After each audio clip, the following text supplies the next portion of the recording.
The Voynich Manuscript is one of the most enigmatic texts in the world, captivating the imaginations of scholars, cryptographers, and curious minds alike since its discovery. Dated to the 15th century, this illustrated codex is notable not only for its intricate artwork, but also for its mysterious text, which is penned in a language or script that has yet to be understood. Discovered in 1912 by rare book dealer Wilfrid Voynich, the manuscript holds a collection of approximately 240 pages, filled with vibrant illustrations and seemingly alien writing. The origins of this document trace back to the Renaissance period, a time of great exploration and discovery in Europe. But despite the many advances made since its unearthing, the questions surrounding it remain largely unanswered.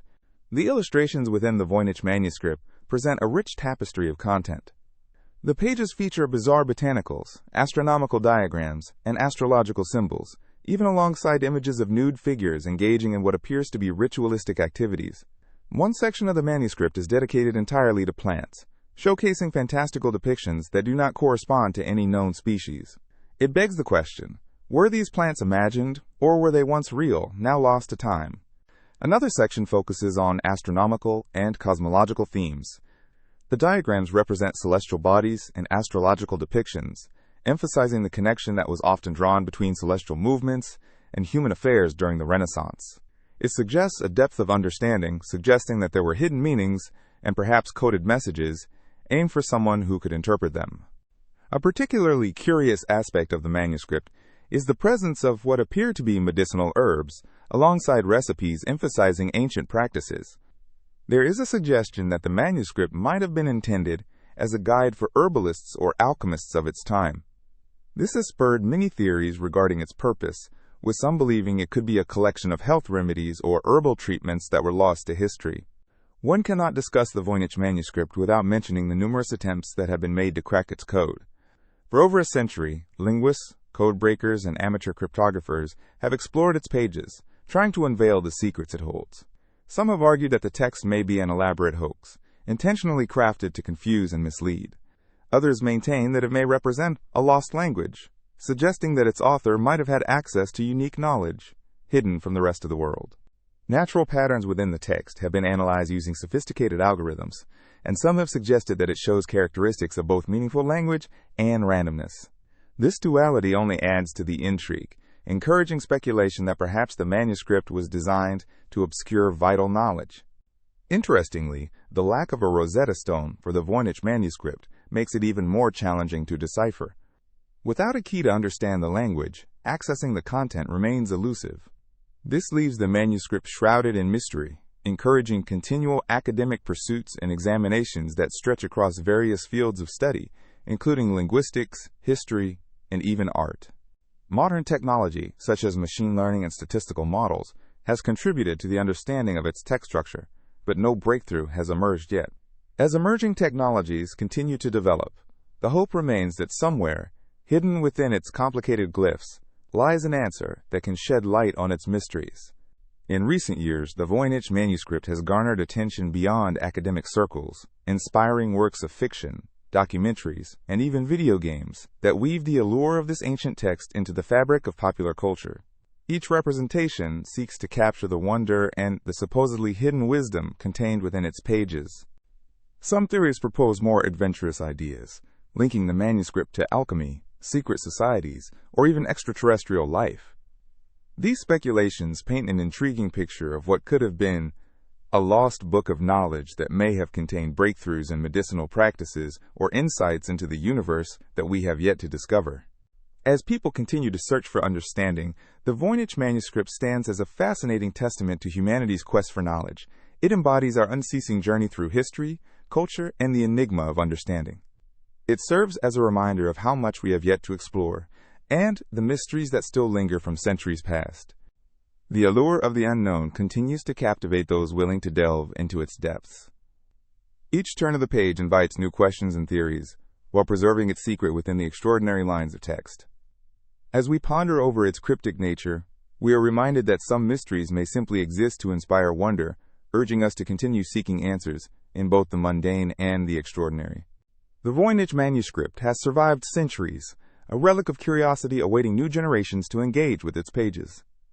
The insatiable hunger for knowledge drives scholars and enthusiasts alike, as they contemplate what this extraordinary codex can teach us, and what stories it may yet reveal from the past. The Oak Island Money Pit is a site rich in mystery and intrigue, nestled in the scenic waters off Nova Scotia, Canada.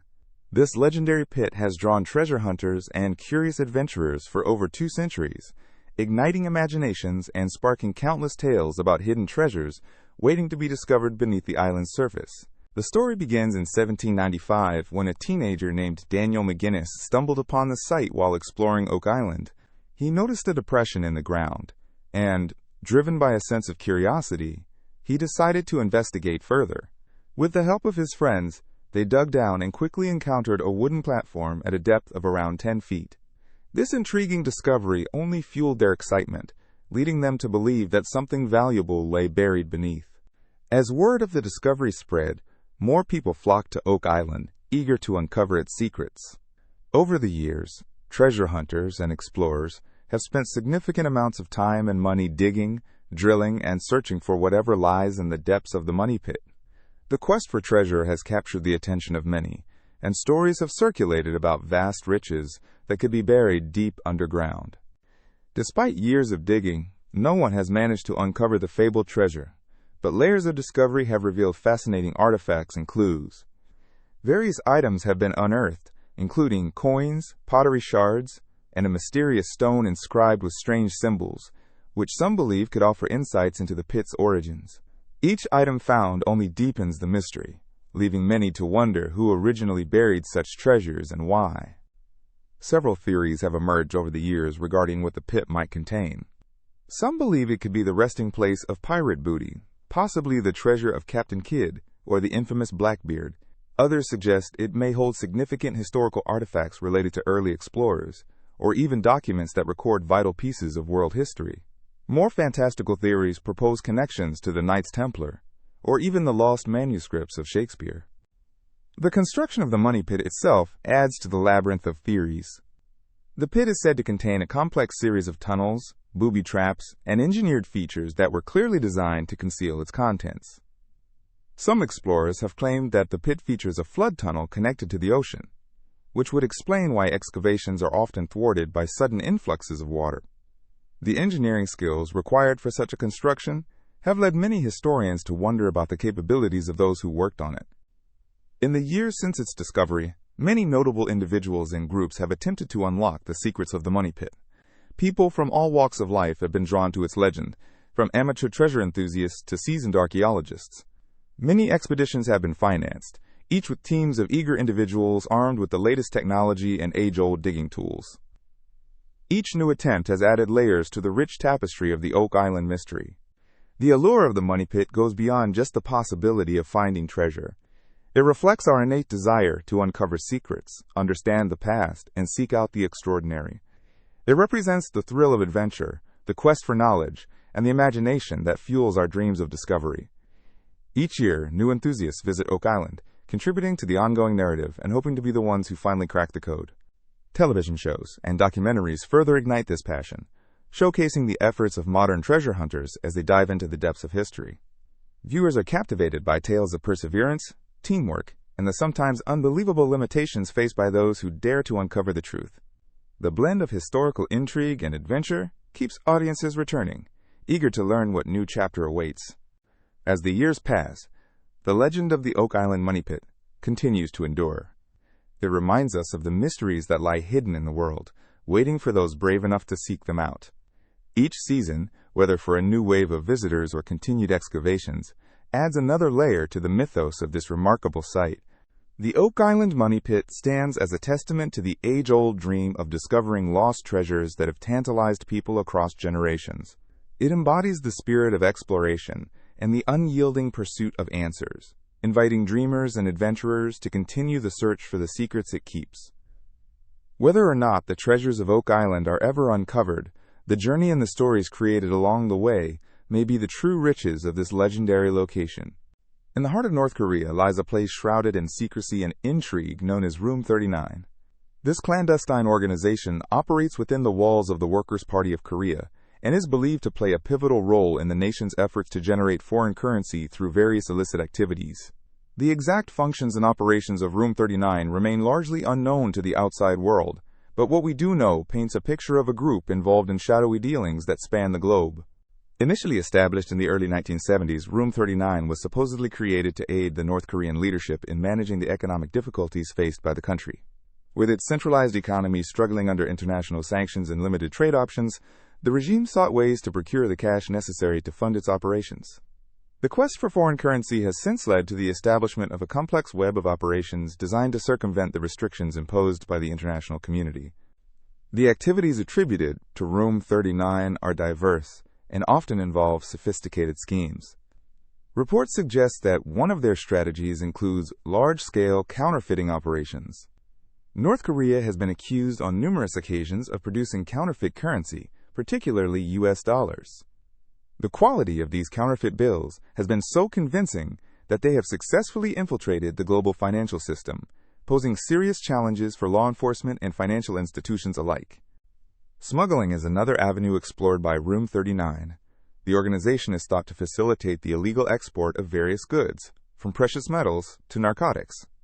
The opium trade, in particular, has been linked to North Korean operatives, with the country allegedly producing and trafficking methamphetamines and other drugs to generate revenue. These operations often involve clandestine shipments that traverse international waters, making detection and interception a challenging task for global authorities. Furthermore, Room 39 is believed to be involved in establishing overseas businesses that disguise their true ownership. These businesses can operate under various legitimate fronts, from tourist agencies to seafood restaurants, but they are often used as mechanisms to funnel money back into North Korea. These ventures provide opportunities for financial transactions that evade scrutiny, offering a steady flow of cash, even while traditional means of revenue are stifled by sanctions. Art and culture also figure into the operations of Room 39. The organization is rumored to be involved in the production and sale of North Korean art and handicrafts, which are then sold abroad. These items may appear benign on the surface, but the profits generated often feed directly back into the regime's coffers, supporting its programs and sustaining its grip on power. The promotion of cultural exports serves to both project a favorable image of North Korea and to evade detection in international markets. Moreover, the realm of arms trafficking adds another layer to the complexities associated with Room 39. North Korea has been known to engage in the illicit trade of weapons, selling arms to various countries and non-state actors. This not only raises significant ethical concerns, but also underscores the extent to which the regime is willing to operate outside the law in pursuit of financial stability. The activities of Room 39 reveal the lengths to which a regime may go to maintain its power and autonomy in a constantly shifting geopolitical landscape. Observers of North Korea note the significant impact these operations have on broader international relations, highlighting the challenges faced by countries attempting to engage with a state that operates in such a shadowy manner. In essence, Room 39 exemplifies the complex interplay between politics, economics, and the survival instincts of those in power. It embodies the lengths to which individuals and governments will go when faced with the pressures of isolation and economic hardship. Each thread of its operations weaves together a tale of resilience, resourcefulness, and the dark side of human ingenuity. As the world continues to monitor North Korea's activities, Room 39 stands as a symbol of the intricate and often unseen battles fought in the realm of global politics. It serves as a stark reminder that there are forces at work beneath the surface of international relations, where legal boundaries are blurred and the quest for survival transcends moral considerations. In the end, the story of Room 39 illustrates a broader narrative about the lengths to which states will go to secure their futures, with implications that ripple far beyond the confines of the country's borders. The mystery surrounding Room 39 not only intrigues but also invites us to ponder the hidden dynamics that shape our world today. The Amber Room, often referred to as the eighth wonder of the world, is a masterpiece that has captivated historians, treasure hunters, and enthusiasts alike for centuries.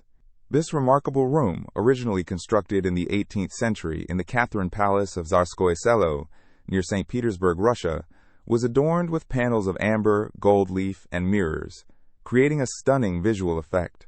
Imagine walking into a room where the walls shimmer with the warm, golden hue of amber, a material treasured for its beauty and rarity. The creation of the Amber Room is attributed to two German craftsmen, Bartolomeo Rastrelli, and Andreas Schluter, who undertook the brilliant task of transforming a simple room into a spectacle of light and color. The room's initial design showcased intricate patterns and stunning artwork, where panels of amber were meticulously pieced together to form a stunning tapestry of color. Visitors to the Amber Room were often struck by its beauty, with some even describing it as a fairy tale brought to life. However, the history of the Amber Room takes a darker turn during World War II.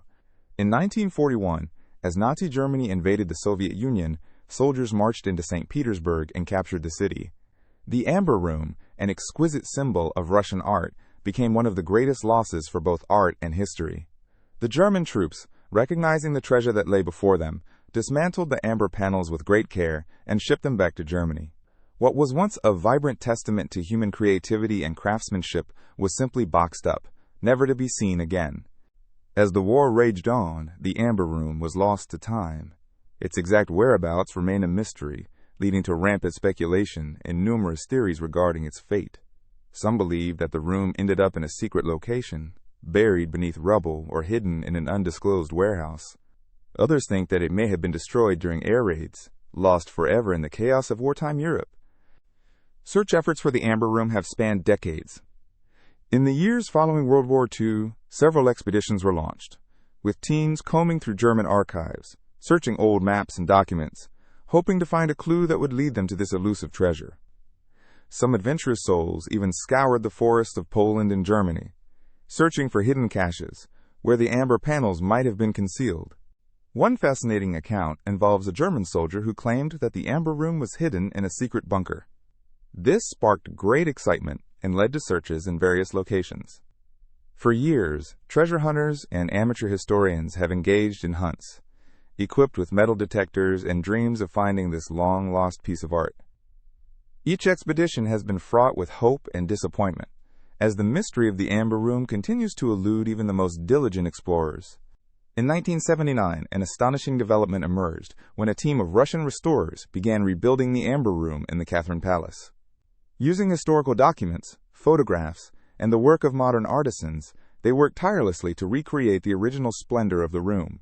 This ambitious project sought to honor the artistry of the original creators while bringing the Amber Room back to life for a new generation to appreciate.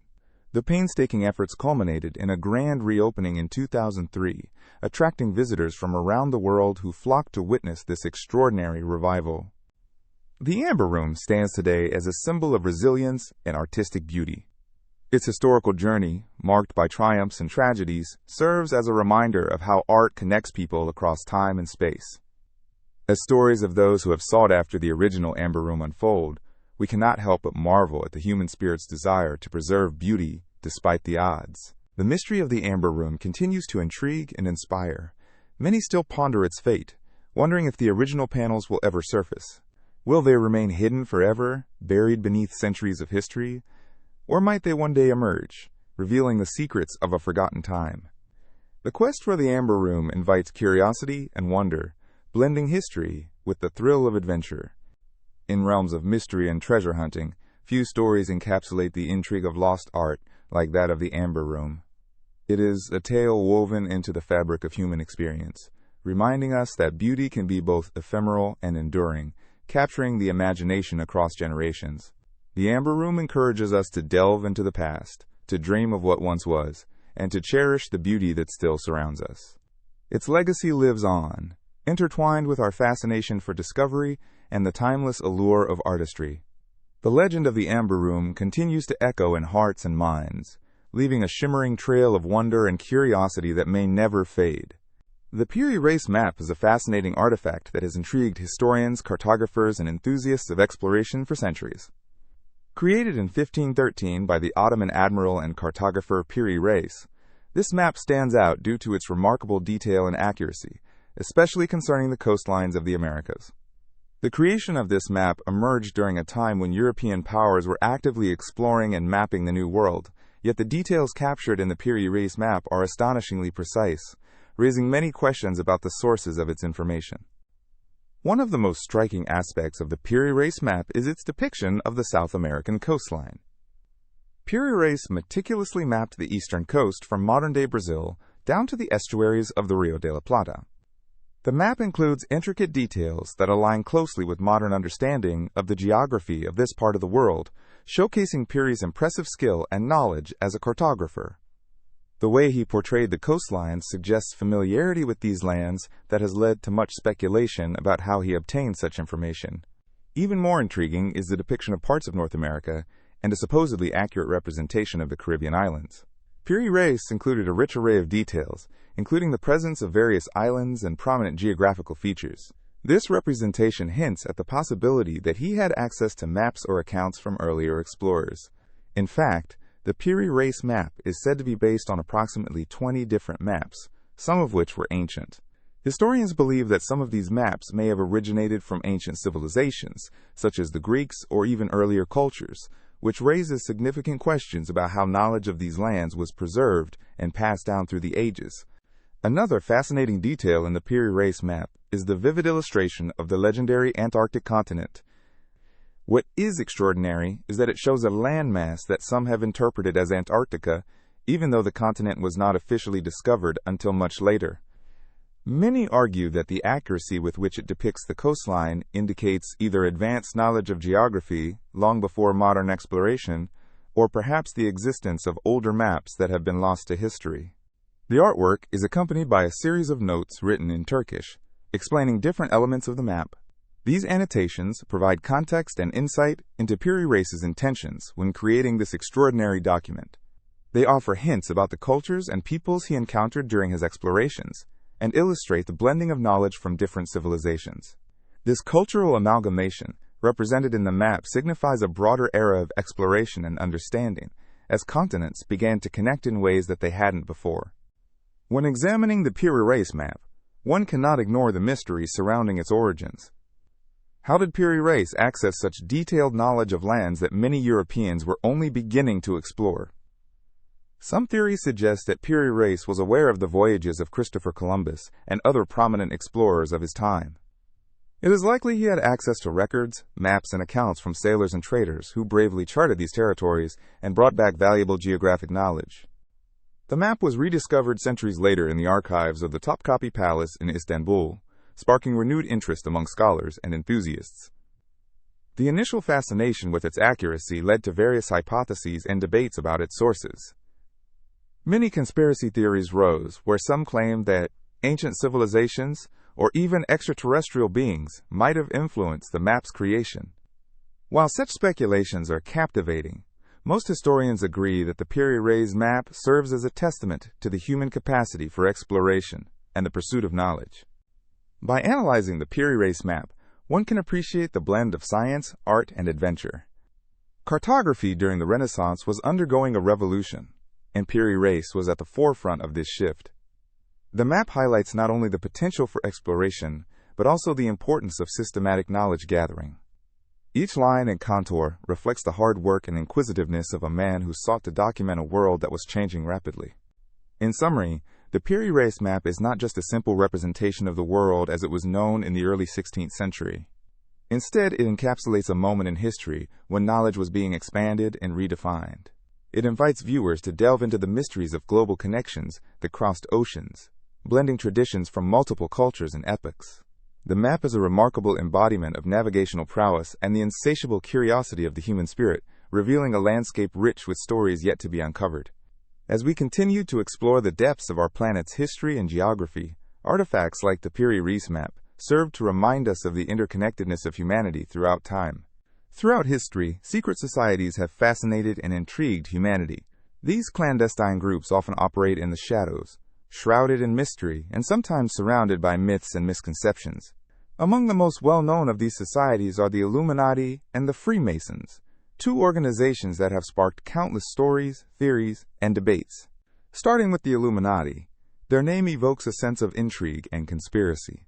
This group originally formed in the late 18th century in Bavaria, Germany, with the intention of promoting Enlightenment ideals. The Illuminati aimed to challenge the influence of superstition and religious dogma in society. Comprised of intellectuals and scholars, the society sought to advocate for reason, science, and a more secular approach to governance. Over time, however, the group faced hostility from religious and governmental authorities, leading to its eventual dissolution. Yet, the legend of the Illuminati persisted, morphing into a powerful myth suggesting that they control world events from behind the scenes. This enduring narrative has led to the belief that the Illuminati operates as a puppet master, manipulating governments, corporations, and even celebrity culture. Many conspiracy theories posit that members of the Illuminati are involved in secretive decision-making that shapes global affairs, often connecting high-profile events to their alleged agenda. From the emergence of influential political figures to the orchestration of major conflicts, it is claimed that the Illuminati seeks to create a new world order, a unified global government that strips individuals of their autonomy. While these claims often lack solid evidence, they speak to the human desire to find patterns and connections in an increasingly complex world. On the other hand, the Freemasons present a different narrative. Founded in the late 16th to early 17th century in Europe, the Freemason organization emerged from the guilds of stonemasons and cathedral builders. As a fraternal organization, Freemasonry focuses on personal development, moral uprightness, and support for fellow members. The symbolism commonly associated with Freemasonry, such as the square and compasses, is meant to convey messages of ethics and charity. Unlike the more conspiratorial image attributed to the Illuminati, Freemasonry emphasizes community, brotherhood, and enlightenment. Members participate in rituals, ceremonies, and meetings that reinforce their values and encourage self-improvement. Historically, Freemasonry has attracted individuals from various walks of life, including political leaders, philosophers, and artists. Many famous figures, such as George Washington and Mozart, were believed to be Freemasons, which further enhances the allure surrounding the organization. Despite its benign goals, the Freemasons have also faced their share of controversy. Critics accuse the organization of elitism and exclusion, claiming that its closed meetings and rituals undermine transparency and reinforce social hierarchies. The secrecy surrounding some of their practices often feeds conspiracy theories, suggesting that Freemasons wield excessive influence over governmental policies and societal structures. As with the Illuminati, these theories usually lack substantial proof, yet they continue to attract attention and fuel speculation. The intersection of myth, secrecy, and humanity's thirst for understanding drives the fascination with these secret societies. When exploring their hidden agendas, it is essential to distinguish between established facts and sensationalized narratives. These mystique-laden groups often become reflections of societal fears and aspirations. The allure of belonging to something greater than oneself entices people, leading them to either join or theorize about such organizations. Moreover, secret societies can represent the struggle for power and the quest for knowledge. In many cultures, the notion of secrecy appeals to the human psyche, perpetuating a desire to uncover hidden truths and elite knowledge. It underscores the tension between the known and the unknown, echoing our existential questions about authority and autonomy. Interestingly, the influence of secret societies can extend beyond their immediate members. Their existence often highlights broader cultural and social dynamics, exemplifying how belief systems are intertwined with governance, religion, and societal structures. Furthermore, the portrayal of these organizations in popular culture, from books and films to conspiracy documentaries, continues to shape public perception and intrigue. As we examine these secretive groups, it's important to approach the topic with both curiosity and skepticism. A critical, yet open-minded viewpoint helps us appreciate the historical context and cultural implications.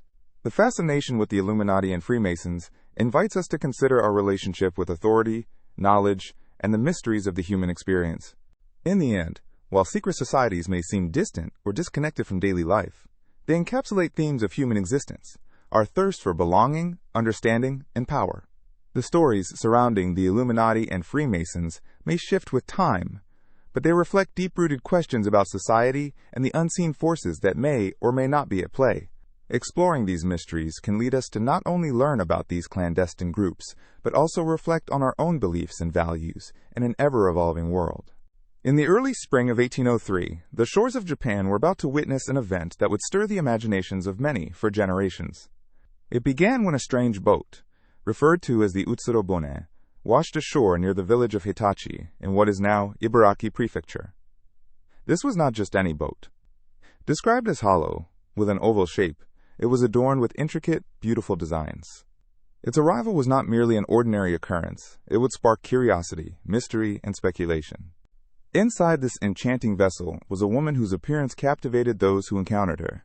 Witnesses recounted details of her beauty and demeanor, painting her as a figure both ethereal and otherworldly. She wore a remarkable garment that was unlike anything they'd seen before, which further deepened the intrigue surrounding her. Her clothing was said to be made of shimmering fabric with lovely colors that reflected light in a mesmerizing way.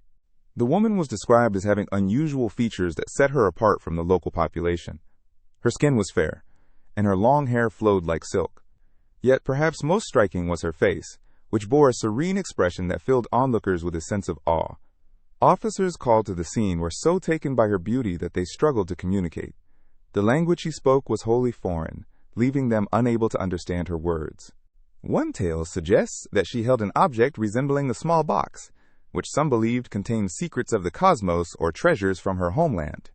Others speculated that she might have brought messages from far-off lands, perhaps even from beyond the known world. As the local villagers and authorities attempted to comprehend the situation, they became increasingly fascinated by both the mysterious boat and its beautiful occupant. The Utsuro-bune legend doesn't merely end with the woman's arrival. After some time, she was said to express a desire to return to the sea. In a remarkable act, she stepped back into her peculiar vessel, which appeared to be made not just from wood or metal, but possibly from another material that defied understanding. The boat, too, seemed almost alive, possessing a quality that gave it a sense of autonomy. Witnesses claim that as she set off, the craft glided smoothly across the water before vanishing from sight. This disappearance sparked countless rumors and theories. Was she a divine being, a visitor from another realm, or simply the product of local folklore brought to life? The Utsuro-bune tale became part of Japan's rich tapestry of folklore. Stories of sea creatures, gods, and legendary figures have long held sway over cultures in the region. Intriguingly, the story transcended the boundaries of simple entertainment. It served to reflect the era's fascination with the unknown, and its thirst for exploration both of the world beyond their shores and the depths of human imagination. As the years passed, the Utsuro-bune drifted into the realm of legend. Artists and writers took inspiration from the mysterious tale, depicting the vessel and its occupant in various forms. Paintings captured the ethereal beauty of the woman, while stories were shared around fires, evolving and morphing through retelling. The aura of the unknown kept the legend alive, allowing it to intertwine with the collective cultural consciousness. Historically, during the period when the Utsuro-bune story emerged, Japan was largely isolated from the rest of the world, a time characterized by limited foreign influence. It was a curious juxtaposition between a nation looking inward, while simultaneously brewing tales of outsiders and arrivals. The boat itself, with its mystical origins, symbolized a connection to a world filled with possibilities, one that felt away from the confines of everyday life. To this day, the Utsuro-bune remains a captivating subject for historians and enthusiasts alike. It poses profound questions about reality, perceptions, and our understanding of the unknown. Could such mythical occurrences have a grain of truth within them? Or do they stand as reminders of our desire to connect with the inexplicable in a reality that often feels too mundane? Modern interpretations of the Utsuro-bune tale have seen it adapted to movies, books, and art, each new portrayal adding layers to its narrative. The story serves as a metaphor for the human condition, the search for identity, understanding, and belonging. Just as the mysterious woman longed to return to her origins, we often find ourselves yearning for clarity amid the complexities of existence. Additionally, the Utsuro-bune has sparked a wider exploration of similar legends across cultures, drawing parallels with stories of otherworldly encounters. Numerous cultures have their own interpretations of mysterious beings arriving from the sea, each contributing to the rich fabric of human storytelling. The Utsuro-bune stands out as a unique representation, inviting us to ponder the boundaries of reality and imagination. Ultimately, the enigmatic legend of the Utsuro-bune reminds us that the world is filled with mysteries yet to be unraveled. Its tale encourages us to embrace our curiosity, to explore stories that resonate with the deeper parts of the human spirit, and to remain open to the wonders that lie just beyond what is known. As the waves crash against the shore, the echoes of the Utsuro-bune legend continue to whisper to us. Deep within the Arctic archipelago of Svalbard, Norway, lies a remarkable facility known as the Svalbard Global Seed Vault. Tucked away in a mountainside, This seed bank serves a crucial role in safeguarding the future of global agriculture and biodiversity. It is often referred to as the Doomsday Vault, a name that reflects its purpose: to protect the world's crop diversity from potential disasters, whether natural or man-made. The Seed Vault was officially opened in February 2008, operated by the Norwegian government in partnership with the Global Crop Diversity Trust and the Food and Agriculture Organization of the United Nations. Its location was meticulously chosen for its natural security features, such as permafrost, which keeps the seeds viable even without electricity. The facility is designed to withstand various catastrophes, from nuclear wars to climate change, thereby ensuring that the genetic material of the world's crops remains intact. Inside the vault, you will find an extraordinary collection of seed samples. As of recent counts, there are over 1 million different seed varieties stored there, representing nearly every type of food crop.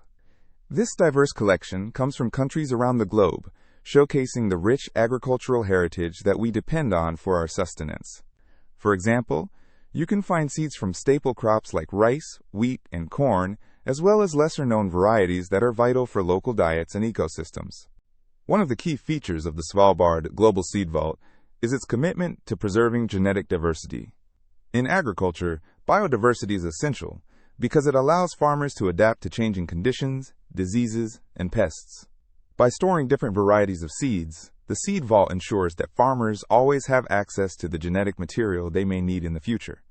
This can be particularly important as climate patterns evolve and new challenges arise. The selection process for seeds that make their way into the vault is extensive and careful. Countries and institutions conduct assessments to determine which seeds are most vital for preservation. Once a selection is made, these seeds are sent to the vault in secure containers. Each seed is carefully packaged to ensure its longevity, allowing it to remain viable for many years, even centuries. The seeds are stored in conditions that mimic their natural environment, providing the ideal temperature and humidity levels to maintain their integrity. The Svalbard Global Seed Vault is not just a static repository.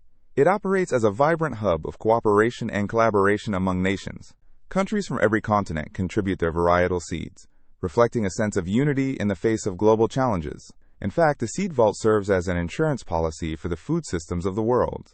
If a region or a country experiences a catastrophic event that wipes out its crops, it can retrieve its seeds from the vault to help restore its agricultural biodiversity and food security. The facility has gained international recognition not only for its mission, but also for its architectural design. The entrance, resembling a futuristic fortress, leads into a sleek, cold storage area that houses the seed samples. Artists have been inspired by its striking designs, creating works that interpret the importance of biodiversity and food security. The facility, while primarily functional, has also sparked a conversation about the role of agriculture in our lives and the environment. As we become more aware of our impact on the planet, the Svalbard Global Seed Vault stands as a beacon of hope. It symbolizes the importance of protecting what is often taken for granted, our agricultural heritage. By preserving these seeds, we are taking proactive steps to secure the food sources of future generations. It reminds us of the delicate balance between human activity and nature and encourages us to think about how we can sustain our planet through conscious choices. Imagine walking into this fortress of seeds, each variety representing centuries of evolution and adaptation. Some seeds belong to crops that have fed civilizations for thousands of years, while others are relatively new, cultivated to meet contemporary needs. Each tiny seed holds within it the potential for future harvests, innovations, and stories of survival. In conclusion, the Svalbard Global Seed Vault is not only a storehouse of seeds, but also a testament to human ingenuity and respect for nature. It reflects our shared responsibility to preserve the diversity that sustains life on Earth. As we contemplate the future, let us take inspiration from the Seed Vault and commit to safeguarding our planet's resources, ensuring that they remain available for generations to come. This remarkable facility encapsulates a commitment to resilience, diversity, and the promise of renewal in the face of uncertainty. Project MK was a covert operation conducted by the Central Intelligence Agency, or CIA, during the Cold War era, particularly prominent from the 1950s to the late 1970s. This program aimed to explore the possibilities of mind control and psychological manipulation. The backdrop for this intense inquiry was the intense paranoia and fear that characterized the United States and the global landscape during the Cold War, with the communist threat looming large. The genesis of MK Ultra can be traced back to the CIA's concern that unfriendly governments had made advancements in mind control techniques. As a result, the agency sought to establish its own capabilities in this area. The project was officially sanctioned in 1953 under the leadership of then CIA Director Allen Dulles. The operation has since become synonymous with both ethical violations and the extremes of human experimentation. To achieve its goals, MK Ultra employed a variety of methodologies, many of which are now considered highly controversial and unethical by today's standards. One of the primary tools utilized within the project was the administration of drugs, particularly hallucinogens like LSD.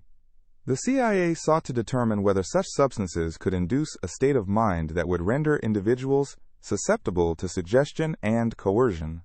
Researchers experimented with various dosages and combinations of drugs on both voluntary and involuntary subjects. Some participants were informed and consented to the experiments, while others were unaware of their involvement entirely. In several instances, unsuspecting individuals were dosed without their knowledge, raising profound ethical concerns regarding informed consent and the right to autonomy. Another aspect of MK Ultra involved psychological torture techniques. This included sensory deprivation, hypnotism, and the use of psychological stressors. The objective was to break down an individual's mental defenses and promote a state of compliance or altered behavior. The CIA conducted experiments in various locations, including hospitals, universities, and even prisons, often partnering with medical professionals and researchers who aided in these studies. One notable figure in this dark chapter of history was Dr. Sidney Gottlieb, who oversaw MK Ultra's operations. Gottlieb was deeply invested in exploring the depths of human psychology and how it could be manipulated. His efforts led to the development of various methods and techniques that would later raise significant ethical dilemmas. While some intentions behind MK Ultra were to protect national security, the fallout from the revelations about the program has created lasting damage. Public outrage grew when it was revealed that individuals had been subjected to extreme psychological distress and had their lives irrevocably altered due to the experiments. The responsibilities taken by researchers, scientists, and government officials prompted serious discussions around ethical standards in psychological and pharmaceutical research.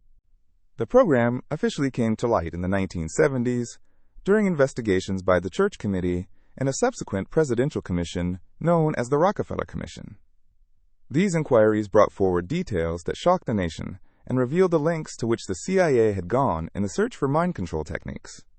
Despite the shutdown of the official MK Ultra project, the exploration of psychological manipulation and control has not disappeared from the public consciousness. Such topics continue to inspire significant interest, whether in literature, films, or ongoing discussions about the ethics of psychological experimentation. The lessons learned from MK Ultra resonate profoundly in today's world, particularly in the realms of consent, ethical research practices, and the importance of transparency in government activities. In popular culture, MK Ultra has been referenced in various forms, exploring themes of control, autonomy, and the human psyche. Movies and television shows have delved into the implications of mind control and how they might shape society. The allure of such dark explorations often piques curiosity, drawing audiences into a narrative that juxtaposes ethics with the pursuit of power. Reflecting upon MK Ultra reveals how the intersection of government oversight, science, and individual rights can lead to both groundbreaking discoveries and profound consequences. It serves as a reminder of the ethical responsibilities that come with the exploration of human consciousness and behavior. In an age where technology and psychology continue to evolve, the lessons gleaned from this complicated history encourage ongoing discussion about the boundaries of ethical experimentation, the rights of individuals, and the promise of knowledge tempered by humane considerations. As we think about the legacy of MK Ultra and its implications for both historical understanding and modern practices, one can appreciate how the dialogue surrounding consent, ethics, and power dynamics remains vitally important. In a world filled with both promise and peril, maintaining a careful balance between discovery and ethical responsibility is essential in guiding future endeavors in psychology and related fields. This complicated chapter serves as a pivotal moment that engages the conscience, reminding us of the value of integrity in all aspects of exploration and knowledge-seeking. The Mithraic Mysteries were one of the most intriguing religious cults of the ancient Roman Empire. Centered around the worship of the god Mithras, this secretive movement flourished from the 1st to the 4th century CE and attracted a wide array of followers, including soldiers, traders, and various members of the Roman elite. The cult is steeped in mystery, and although much remains unknown, scholars have pieced together fascinating insights into its beliefs, rituals, and social dynamics. Mithras, originally a Persian deity associated with the sun, justice, and contracts, was adopted into Roman culture and took on a new significance within the context of Roman spirituality. The followers of Mithras, known as Mithraists, believed that Mithras was a savior figure who encompassed the principles of light, truth, and loyalty. This adaptation from Eastern to Western beliefs reflects the blending of cultures that characterized the Roman Empire as it expanded and absorbed different traditions.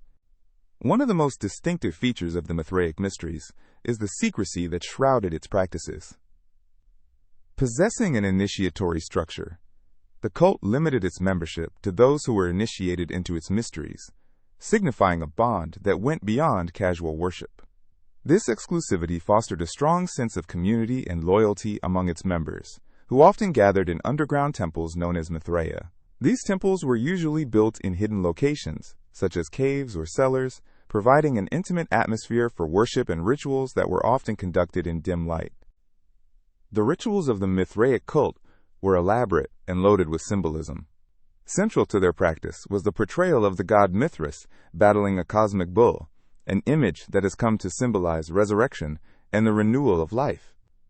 In this myth, Mithras slays the bull, from which all forms of life are said to emerge. This powerful narrative likely resonated with its followers, offering themes of sacrifice, rebirth, and the eternal struggle between good and evil. The significance of the bull-slaying scene is amplified by the practice of the tauroctony, the term used to denote the ritualistic representation of this event. This imagery was often depicted in the Mithraeum, the cult's temples, where followers would gather to witness and participate in sacred rites. The architectural layout of these spaces, often featuring a semicircular arrangement around an altar, facilitated communal activities, enhancing the sense of shared experience. As with many ancient religious practices, the Mithraic Mysteries featured a series of initiatory stages, each representing a different level of spiritual advancement. There are believed to be 7 grades of initiation, each tied to virtues and attributes inspired by various heavenly bodies, including the sun, moon, and planets. The journey through these grades likely provided followers with a sense of progression and achievement, deepening their commitment to the faith. The followers of Mithras often celebrated significant dates in a way that mirrored both the solar calendar and agricultural cycles. Festivals aligned with celestial events, such as solstices and equinoxes, were likely occasions for communal gatherings and reenactments of the myths central to their belief system. The importance of light in Mithraic worship is also highlighted by the association of Mithras with the sun, often represented in art as a radiant figure accompanied by celestial symbols. Unlike many other religions of the time, the Mithraic Mysteries did not focus heavily on elaborate scriptures or texts. Instead, teachings and rituals were orally transmitted, fostering an environment of exclusivity and secrecy. This lack of written doctrine ensured that the practices remained mysterious and enigmatic, allowing its followers to feel a profound connection to the divine without the need for codified beliefs. The decline of the Mithraic Mysteries coincided with the rise of Christianity in the Roman Empire. As the new religion gained popularity and political power, many ancient cults faced challenges that ultimately led to their disbandment. The temples dedicated to Mithras were gradually abandoned, and the once thriving community of Mithraists dispersed. Despite its eventual fade into obscurity, the legacy of the Mithraic Mysteries endures in various forms. The themes of resurrection and duality within its rituals resonate through different philosophies and religions that followed. Elements of the cult have been examined by historians, archaeologists, and theologians who strive to understand their profound impact on the spiritual landscape of ancient Rome. In contemporary times, the fascination with Mithraism persists. Researchers and enthusiasts continue to uncover new insights about this enigmatic cult, exploring its social structures, influence on Roman society, and potential connections with other ancient belief systems. This modern interest highlights the importance of understanding historical religions, as they provide valuable perspectives on human spirituality and the diverse ways societies seek meaning in life. The Mithraic Mysteries remind us of the interplay between secrecy and community, the sacred and the cosmic. They invite us to ponder the profound questions that remain relevant throughout time. Who is our hero in the struggle between light and darkness, and what sacrifices are necessary for renewal and transformation? Through the stories and symbols of ancient Mithras, one might discover not only the echoes of a forgotten faith, but also the timeless quest for understanding within the human experience. The Antikythera Mechanism is a remarkable artifact that offers a glimpse into the advanced technological capabilities of ancient Greece. Discovered in 1901 from a shipwreck off the coast of the Greek island Antikythera, this ancient device has captivated historians, scientists, and engineers alike for its intricate design and the mystery surrounding its purpose. Dating back to around 150 to 100 BC, the Antikythera Mechanism is often referred to as the world's oldest known analog computing device. Its construction involved a series of complex gears and dials that work together to perform astronomical calculations. The craftsmanship demonstrated in this device is astonishing, highlighting the skills of ancient Greek artisans and the knowledge they possessed of mathematics and astronomy. The device consists of a dusty bronze box measuring approximately 30 by 20 centimeters, filled with a collection of at least 30 gears. Each gear is intricately designed to mesh with others, allowing the mechanism to keep track of celestial movements with precision. The largest gear, which includes a front dial, indicates the position of the sun against the Zodiac, while another dial tracks the cycles of the moon. There are even pointers that align with the 5 visible planets in our solar system: Mercury, Venus, Mars, Jupiter, and Saturn. One of the most fascinating aspects of the Antikythera Mechanism is its ability to simulate the irregular motion of the moon, accurately predicting lunar phases and eclipses. This function reveals an advanced understanding of celestial mechanics that was unrivaled for centuries. The knowledge embedded in this device predated similar astronomical devices by over 1,000 years, suggesting that the ancient Greeks had far-reaching insights into the cosmos. Scholars have proposed various theories regarding the specific functions of the Antikythera Mechanism. Some suggest it was primarily used for predicting astronomical events, which would have been essential for agricultural societies that relied on the changing of the seasons. Knowledge of the positions of celestial bodies would assist in planting and harvesting cycles. Others believe it could have served a role in religious ceremonies, where astronomically significant dates were crucial for observers and priests alike. The complexity of the Antikythera Mechanism raises questions about the culture and scientific community of ancient Greece. How did ancient thinkers come to understand such intricate mechanical principles? What knowledge was exchanged among scholars that led to the creation of this device? Though the precise origins and full capabilities of the Antikythera Mechanism remain a subject of debate, it is evident that it was a product of advanced thought and innovation. What makes the Antikythera Mechanism even more remarkable is its design. It doesn't merely reflect an understanding of gears, but aligns these components in a way that mirrors the movements of celestial bodies. The device features an ingenious use of differential gearing, a mechanism that allows for the rotation of gears at different rates. Such a concept was not seen again until the development of clocks in the 14th century, illustrating just how advanced this ancient technology truly was. Modern scientists have employed imaging techniques, including 3D reconstruction and X-ray imaging, to examine and decipher the inscriptions and structure of the device. These ongoing studies have uncovered additional functions, such as the ability to calculate the timing of the Olympic Games based on celestial events. This illustrates that the Antikythera Mechanism was not merely a calculator of cosmic patterns, but also a tool intertwined with cultural practices of timekeeping. As we explore the depths of this ancient technology, it's essential to appreciate how it challenges our perceptions of the progress of science and engineering throughout history. It forces us to rethink timelines and acknowledge that advanced understanding existed long before the Renaissance. The Antikythera Mechanism serves as a testament to the intellectual achievements of ancient civilizations and their enduring legacy. Today, the Antikythera Mechanism captures the imagination of engineers, astronomers, and anyone curious about the evolution of technology.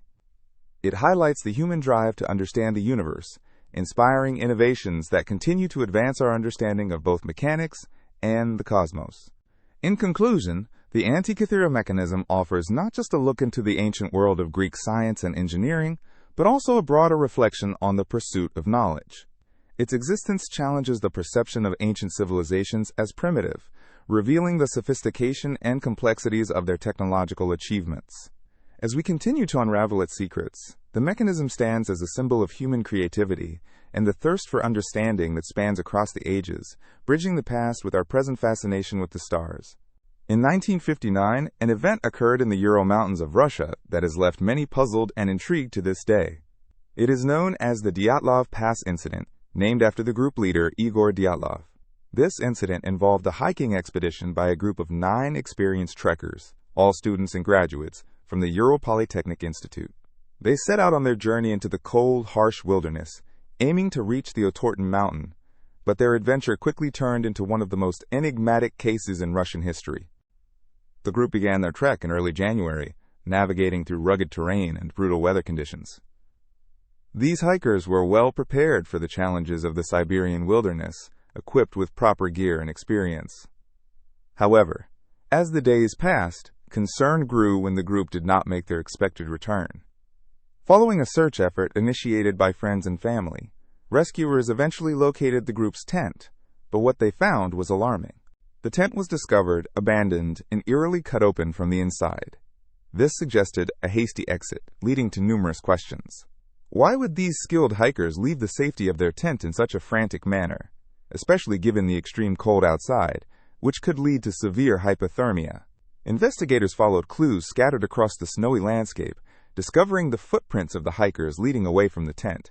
It seemed the group, clad only in their undergarments, had fled into the freezing wilderness, a decision which defied logic. As rescuers continued to piece together the events that transpired that fateful night, they stumbled upon the first of the bodies, found a mile away from the tent. What shocked the investigators were the bizarre and inexplicable injuries on some of the hikers. One individual had suffered major chest trauma, similar to that of a car crash victim, without any signs of external wounds. Another body had missing eyes and tongue, while yet another displayed strange orange skin. These injuries led to speculation about what could have possibly caused them. The strangeness continued as the investigation unfolded. Some bodies were found with signs of radiation, raising suspicions of a potential connection to secretive military activities or experiments. Could it have been possible that the hikers stumbled upon something they were not meant to see? Discussions also surfaced regarding mysterious lights reported in the skies around the same time. Some claimed they witnessed strange glowing orbs floating above the Mount Ural area. Conspiracy theories ran rampant. Some suggested the involvement of the KGB due to classified military tests, while others posited that the hikers encountered a yet uncharted animal. Theories concerning a yeti or other cryptids gained traction in popular culture. The lack of concrete answers only fed the phenomenon surrounding the incident. Each new suggestion seemed more fantastical than the last, yet none could fully explain the sequence of events. As time passed, the Dyatlov Pass incident became a symbol of the unknown. Investigators attempted to conclude their inquiry, attributing the deaths to a, quote, compelling force, a vague term that left many unsatisfied. Many are still haunted by the mystery that remains, as no definitive explanation has emerged to paint a complete picture of what happened that night in the Ural Mountains. Those intrigued by the tale often ponder the complexities of human behavior and the instinct to survive. What would drive a group of well-prepared individuals to abandon their tent and venture into the deadly cold? Many have speculated that fear must have played a role, whether it was fear of an unseen threat or perhaps a sudden and overwhelming sense of dread. Survival mechanisms often emerge in extreme situations, manifesting in unexpected ways. The drive to escape danger can result in actions that defy reason. As the years go by, the Dyatlov Pass incident continues to inspire books, films, and discussions. It has become a subject of fascination for adventurers, historians, and paranormal enthusiasts alike. Expeditions to the site have grown more popular, with people retracing the hikers' steps to try and conjure a sense of what happened. The surrounding mountains still stand silent, guarding the truth, while nature reclaims the land, leaving behind only traces of the mystery that once captivated a nation. The echoes of that tragic expedition remind us of both the beauty and peril of the wilderness. It urges a deeper reflection on the fragility of life and the unknown challenges that lie ahead for those who dare to venture into nature's embrace. Despite the many theories that have emerged and the continued interest surrounding the Dyatlov Pass incident, the true story remains elusive, hidden beneath layers of snow and time, waiting for someone, somewhere, to piece together the fragments of a haunting and tragic anomaly. Each year, new explorers set out to seek answers, yet the mountains remain indifferent, holding their secrets close. The lost city of Atlantis has captivated imaginations for centuries, sparking the curiosity of historians, archaeologists, and dreamers alike. This legendary island was first introduced to us by the ancient Greek philosopher Plato in his dialogues Timaeus and Critias. According to Plato, Atlantis was a powerful and advanced civilization located beyond the Pillars of Hercules, which is today known as the Strait of Gibraltar. He described it as a paradise, filled with grand palaces, lush gardens, and impressive architecture, all built using a unique blend of stone and precious metals. Plato's depiction of Atlantis presents a utopian society that thrived on wealth and knowledge.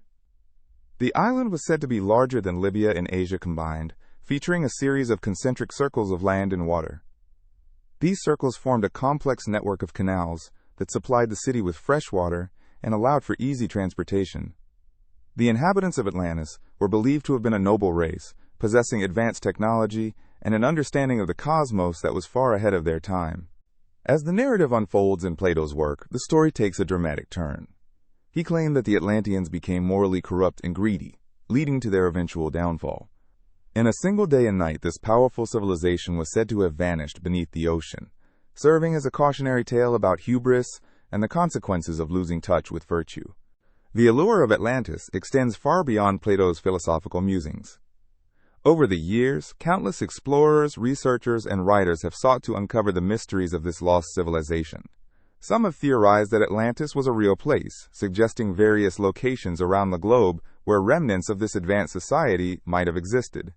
Popular theories point to places such as the Caribbean, the Mediterranean, and even Antarctica, each offering its own unique narrative and archaeological possibilities.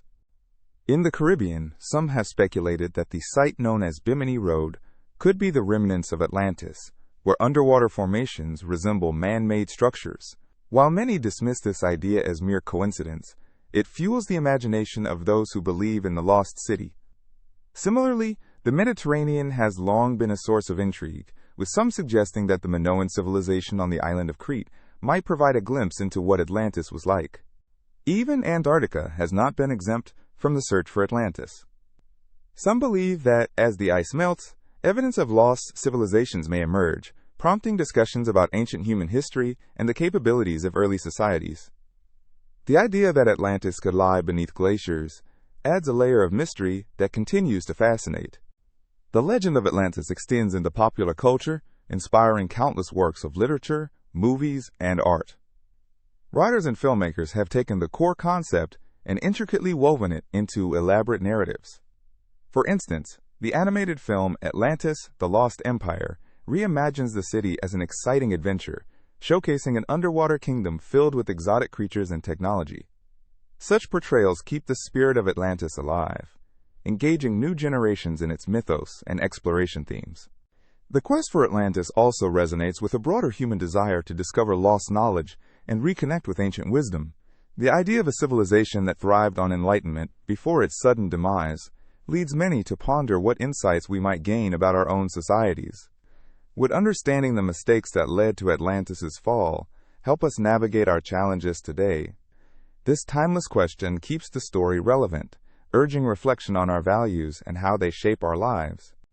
Archaeologists and scholars continue to debate whether Atlantis should be treated as a historical account or a philosophical allegory crafted by Plato.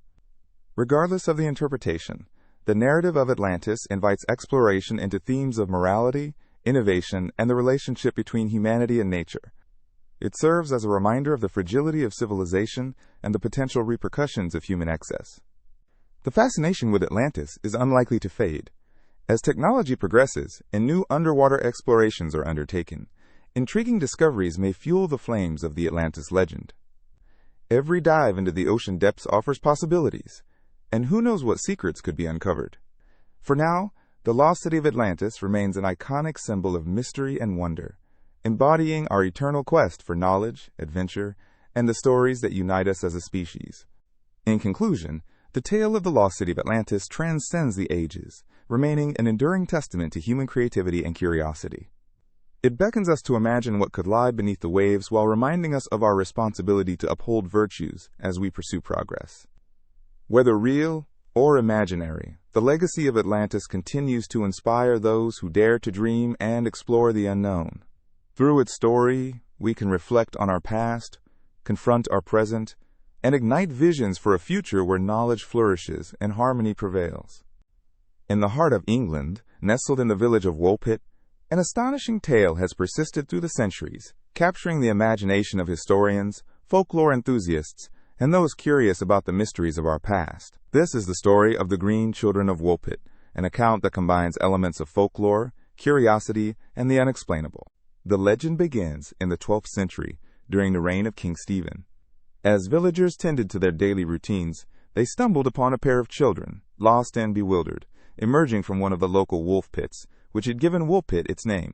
When they were found, their appearance startled the villagers. These children had green-tinged skin.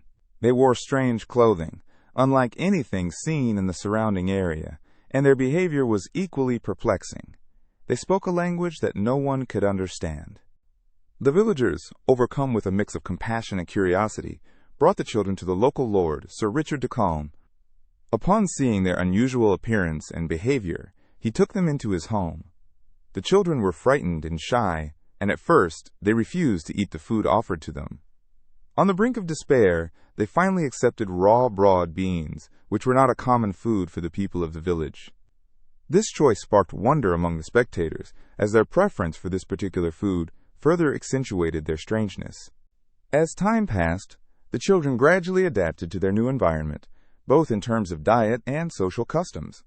They learned to communicate in English and recounted their mysterious origins. According to their accounts, they came from a place called St. Martin's Land, a realm that lay beyond the boundaries of human experience. This land was said to be perpetually dim, where the sun did not shine as brightly, and everything appeared in shades of green. The intriguing narrative of their origins captures the imagination. Some speculate that they might have hailed from an underground world or even a mythical fairy realm, a commonly held belief in medieval England. The vivid imagery associated with the children's description suggests a place where the ordinary and extraordinary blur, leaving listeners captivated and eager for more details. As the story evolved, each child was given a name. The girl was named Agnes, and the boy was called Richard. Richard, however, fell ill and tragically succumbed to an ailment. Despite the heartache, Agnes continued to thrive, eventually assimilating into society. She learned the language, shed her worries, and became a fixture in the village community. Her distinctive green hue eventually faded as she adopted the local customs and routines of her newfound home. Throughout history, the tale of the Green Children has endured through various retellings, breathing life into the tapestry of English folklore. Some historians attempt to unravel the truth behind the children, speculating they may have been refugees or outcasts, perhaps even enchanted beings. The villagers' accounts may have transformed with time, embellished with fantastical elements, but the core of their story resonates through time. Two children from an unexplainable land seeking comfort in the known world. The story also invites discussion surrounding perception, acceptance, and the unknown. How do societies react to the unfamiliar? The villagers of Woolpit, despite their initial fear, displayed empathy and a willingness to embrace these children. This highlights themes of compassion and curiosity, the human instinct to understand those who appear different. Over the years, various theories regarding the origin of the Green Children have been proposed. Some propose they may have suffered from a rare genetic condition, like chlorosis, which could explain their unusual skin color. Others suggest the enchantment might represent a metaphorical interpretation of foreignness and the idea of otherness. Regardless of what conclusion one reaches, the tale thrives on the edge of reality and myth, echoing through the realm of folklore. The enduring mystery of the Green Children of Woolpit continues to inspire writers, artists, and dreamers. Countless adaptations in literature and art reinterpret their story, syncopating it to fit modern sensibilities while staying true to the original tale's wonder. Each retelling offers a chance for reflection, prompting listeners and readers to ponder their own beliefs about the unknown, acceptance, and the sometimes strange tapestry of humanity. In conclusion, the Green Children of Woolpit symbolize much more than mere folklore. They epitomize the wonder and curiosity that surround the strange and unknown aspects of life. Their tale leaves an indelible mark on the landscape of English folklore, reminding us of the enchanting possibilities that lie in the unexplored corners of our world. As listeners engage with this remarkable story, they are invited to step outside the bounds of routine reality and enter a realm where the extraordinary takes the form of two green-tinged children, forever woven into the fabric of time and history. The Coral Castle is an intriguing marvel located in Florida, capturing the attention of visitors and historians alike. This remarkable stone structure was created by a solitary man named Edward Leedskalnin, who dedicated his life to its construction. Built between 1923 and 1951, Coral Castle is not just an ordinary site. It is a sanctuary steeped in mystery, wonder, and a touch of ancient lore. Edward Leedskalnin was a Latvian immigrant who faced personal heartbreak when his fiancée left him just before their wedding. This deeply affected him, leading him to seek solace and express his emotions through the creation of Coral Castle. With an indomitable spirit and a vision, he began working on this massive construction, often referred to as a stone castle, in the quiet of the night. This was not a project he undertook lightly. It was a labor of love created from over 1,000 tons of limestone. One of the most captivating aspects of Coral Castle is the sheer size and weight of the stones used in its construction. Each block weighs several tons, and yet Edward managed to carve, shape, and position them with remarkable precision. Visitors have often marveled at the intricate details found on the walls, the pathways woven with an elegance that seems to defy conventional understanding. How could one man, using only rudimentary tools, manage such feats? Over the years, many theories have emerged, speculating on the methods Edward Leedskalnin employed. Some suggest that he had a deep understanding of some long-lost techniques or natural phenomena, implying he tapped into the Earth's magnetic fields to move the massive stones with ease. Others believe he must have used cranes or levers to lift the blocks, yet no historical evidence supports the presence of such equipment on site. The absence of any substantial machinery, combined with the intricate craftsmanship, leaves many pondering the possibilities. The most famous feature of Coral Castle is the massive, intricately carved stones that form the walls, ramps, and various structures. Among them, the centerpiece is the Great Stone Door, a heavy slab that can be moved with just a gentle push. It is designed to pivot on a single point, showcasing Edward's genius in design and engineering. The door symbolizes not just entry into a physical space, but also serves as a metaphor for access to the extraordinary powers of human creativity and determination. Moreover, Coral Castle is embellished with carvings depicting celestial and astronomical motifs. This adds another layer of intrigue, suggesting that Edward might have been influenced by the cosmos. Many parts of the castle reflect a deep appreciation for the universe, with stars, moons, and even homage to the solar system etched into the stone. It appears as if Leedskalnin was not just building a structure, but crafting a connection between Earth and the cosmos, creating a timeless tribute to love and loss. The nature of Coral Castle goes beyond mere construction. It embodies a personal journey, illustrating how one man's sorrow transformed into something spectacular. The entire site has become a canvas for Edward's heartache and a monument to his skills and passion. As visitors wander through the pathways, they might sense the enduring echoes of Leedskalnin's spirit and determination. Today, Coral Castle is more than just a tourist attraction.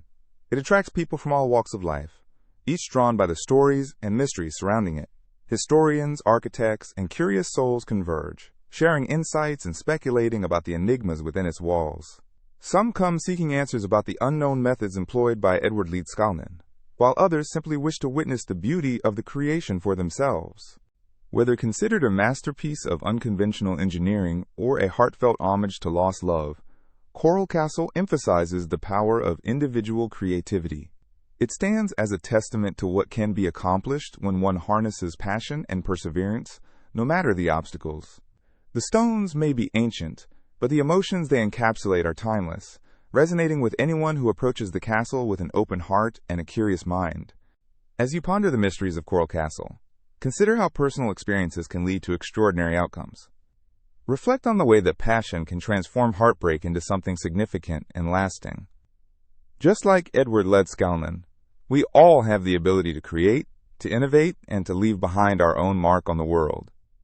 The story of Coral Castle serves as a reminder that within each of us lies the potential for greatness, born from the depths of our experiences and emotions. Exploring Coral Castle is not just about observing a physical structure. It is an invitation to appreciate the intricate tapestry of human experience, creativity, and the endless mysteries of life. Each stone can tell a story, and if you listen closely, perhaps you can hear the whispers of Edward Leedskalnin's dreams echoing through the winds that sweep over this extraordinary site. In this haven of stone, imagination and artistry blend, beckoning all who visit to ponder the possibilities that lie beyond the visible. On the morning of June 30th, 1908, a massive explosion rocked the remote region of Siberia known as Tunguska.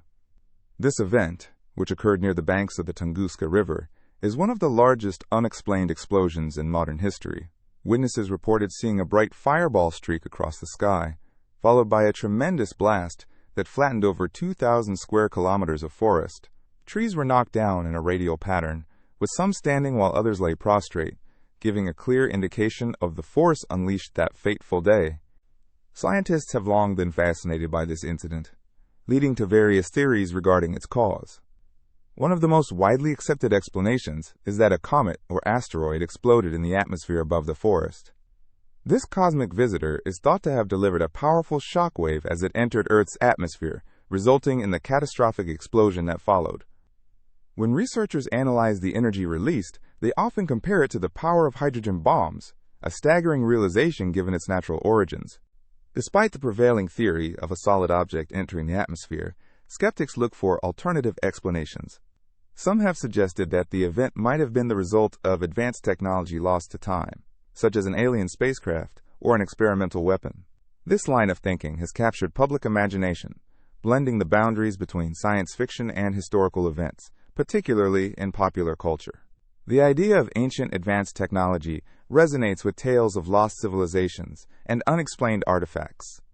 The aftermath of the Tunguska event left a significant footprint on the surrounding environment.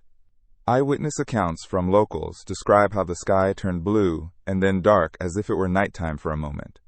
Animals fled in terror, and the shock wave knocked people off their feet long distances from the explosion site. The intensity was felt hundreds of kilometers away, suggesting a level of force that many struggled to comprehend. In the decades that followed, various expeditions ventured into the Tunguska region to gather evidence. One of the notable expeditions was led by Russian scientist Leonid Kulik in 1927, who studied the area extensively. Kulik's findings provided crucial insight into the event. However, he and his team discovered no impact crater, which deepened the mystery. Instead, they found an eerie landscape filled with standing trees twisted and broken, like nature itself had been caught in the throes of a great upheaval. Further studies have shown unusual particles and isotopes in the soil of Tunguska, suggesting that some form of cosmic material was involved. Speculations abound regarding the specific type of celestial object that met its fate over Siberia. Comets, with their icy nuclei and gravitational complexities, present intriguing possibilities as they enter the Earth's atmosphere at high speeds, leading to spectacular explosions when they break apart. As technology has advanced, scientists have been able to apply computer simulations to recreate the explosion, offering further explanations of the powerful dynamics involved. These simulations depict how a small asteroid, much like the size of a city block, could generate such enormous energy upon entering the atmosphere. Each possibility presents a layer of complexity that continues to challenge scientists and researchers working to unlock the mystery. Furthermore, some have explored the notion of phenomena linked to atmospheric physics as a potential explanation. Theories involving ball lightning or other atmospheric electrical events have emerged over the years. Could nature itself have conjured a dazzling display of energy that day? This line of inquiry is less common, but thinks outside the box about the natural world and its mysteries. The Tunguska event has also ignited discussions about the potential dangers of celestial objects colliding with Earth. In a world with advanced technology, researchers are ever more vigilant, monitoring for similar objects in our vicinity. Understanding the Tunguska event is crucial for planetary defense strategies. The exploration of this event encourages a proactive approach to threats from space, as scientists work to identify and track near-Earth objects to prevent potential future catastrophes. The blend of science, history, and a touch of the mysterious keeps intrigue around the Tunguska event alive and well. It stands as a testament to the wild stories our planet can tell, filled with encounters that blur the lines between the known and the unknown. The continued fascination with this event invites not only scientific inquiry but also philosophical musings on our place in the cosmos and our understanding of the forces that shape our world. As the years go by and new technologies emerge, perhaps we will come closer to fully grasping what really happened in the Siberian wilderness over a century ago. Could there be more secrets hidden in the heart of those forests, waiting for brave explorers and curious minds to uncover them? The Tunguska event remains an undeniable part of our history, a stunning explosion echoing through time with questions yet unanswered. Each whisper of the wind through the trees carries a hint of that ancient mystery, reminding us how much more there is to learn about our universe and our wondrous planet. The Franklin expedition was one of the most storied and tragic adventures in the annals of Arctic exploration. It took place in the 1840s, when the allure of the Northwest Passage captured the imagination of many British sailors and explorers. This route was believed to connect the Atlantic and Pacific Oceans via the Arctic archipelago, promising a faster shipping route that would greatly benefit trade and naval power.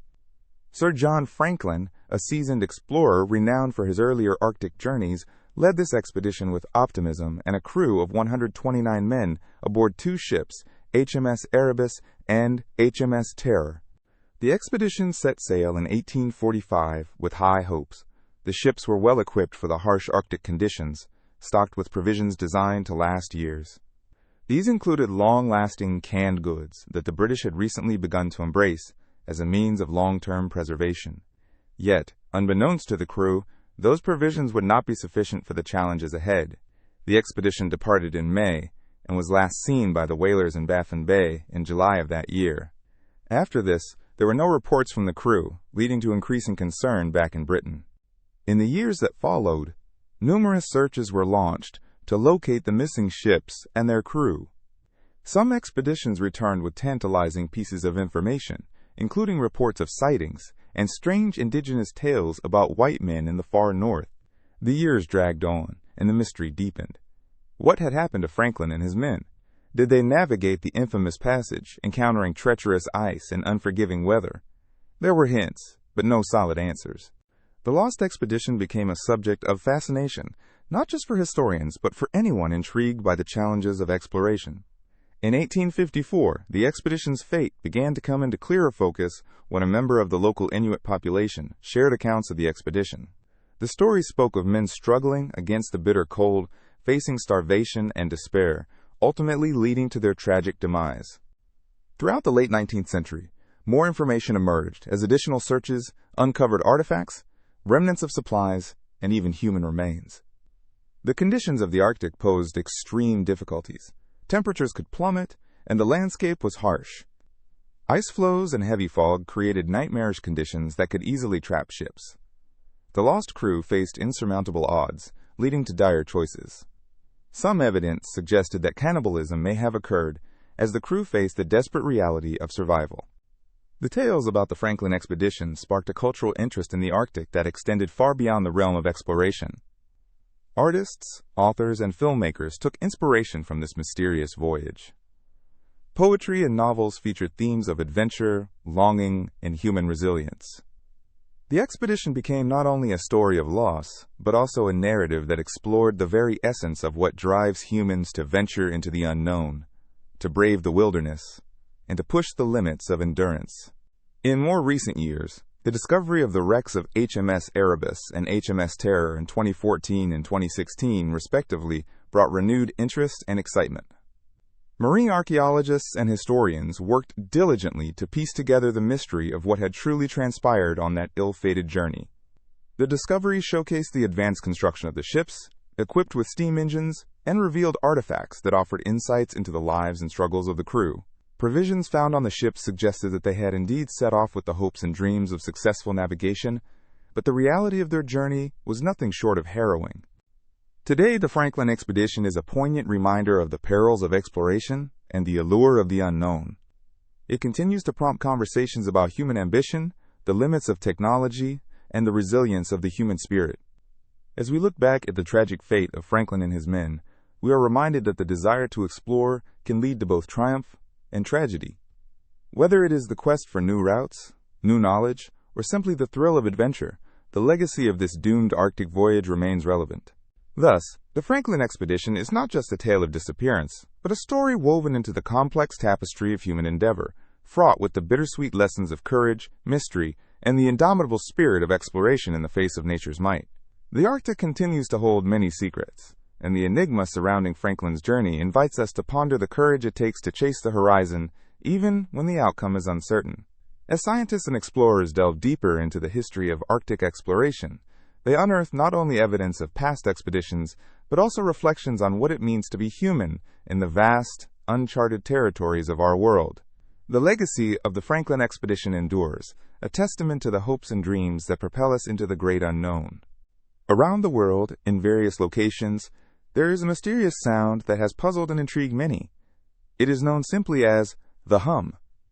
This low-frequency droning sound can be heard in cities and towns, leading to speculation about its source, purpose, and even effects on those who experience it.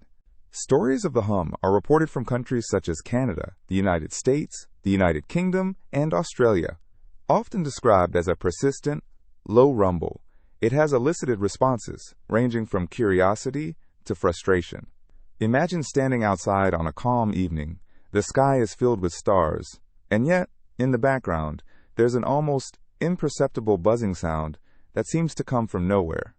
Some people describe it as similar to the hum of a distant engine or the sound of electricity flowing through power lines, but for many, the experience can be more unsettling than soothing. One of the most well-known areas affected is the small town of Taos, New Mexico. Residents have reported hearing the hum for years, a phenomenon that has garnered attention from scientists and curious visitors alike. Imagine living in a place where some people hear the sound clearly, while others claim they cannot hear it at all.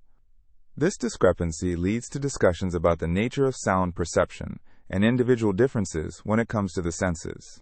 The hum has been studied by various researchers and has inspired numerous articles, documentaries, and local lore. Scientists have proposed several theories that might explain what causes this sonic mystery. Some have suggested that it could be a result of industrial activity or natural phenomena. For instance, the hum could possibly come from underground geological activity or the acoustics created by specific environmental conditions. Interestingly, accounts of the hum are not limited to just one type of sound or location. Different places have their own unique variations.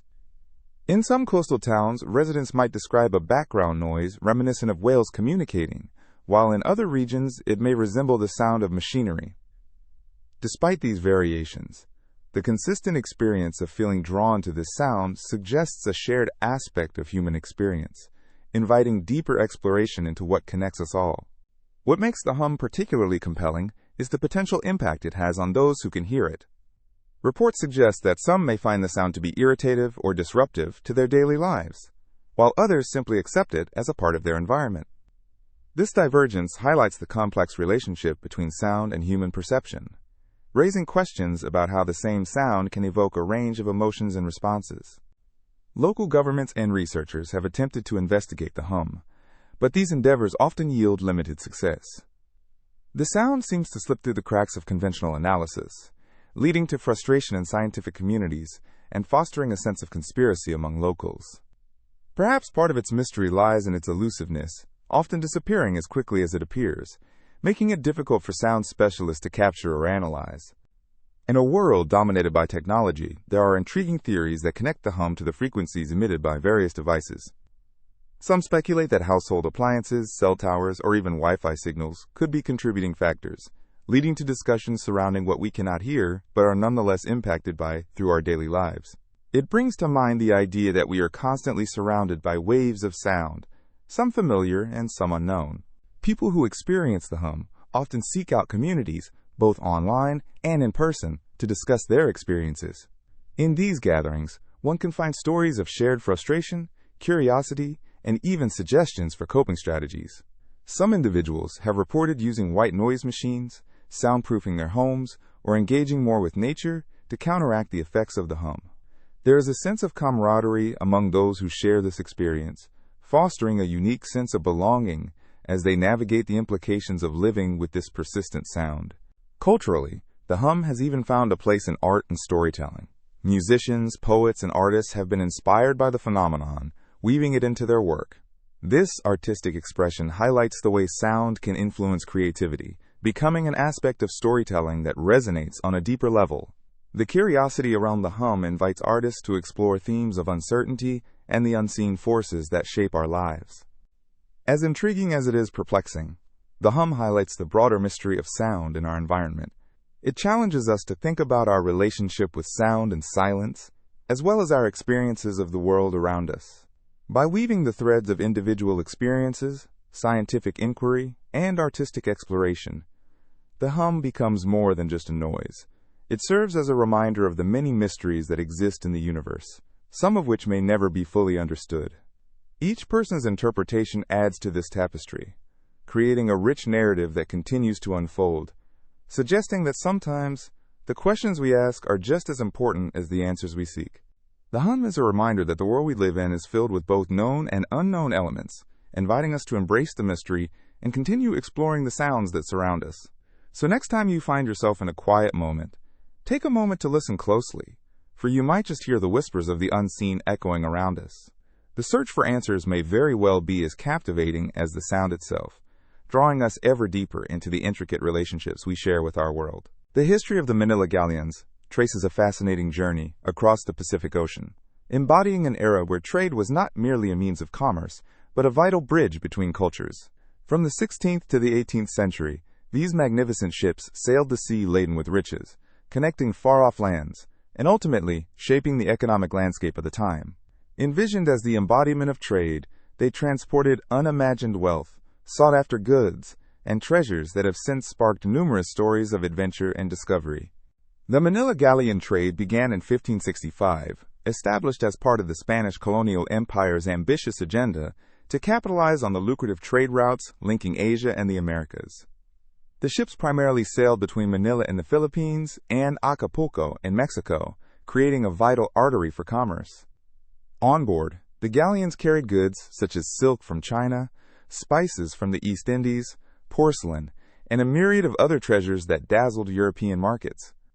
The trade shifted the dynamics of global wealth significantly, making the Pacific a bustling hub of activity. However, the allure of riches came with perilous risks.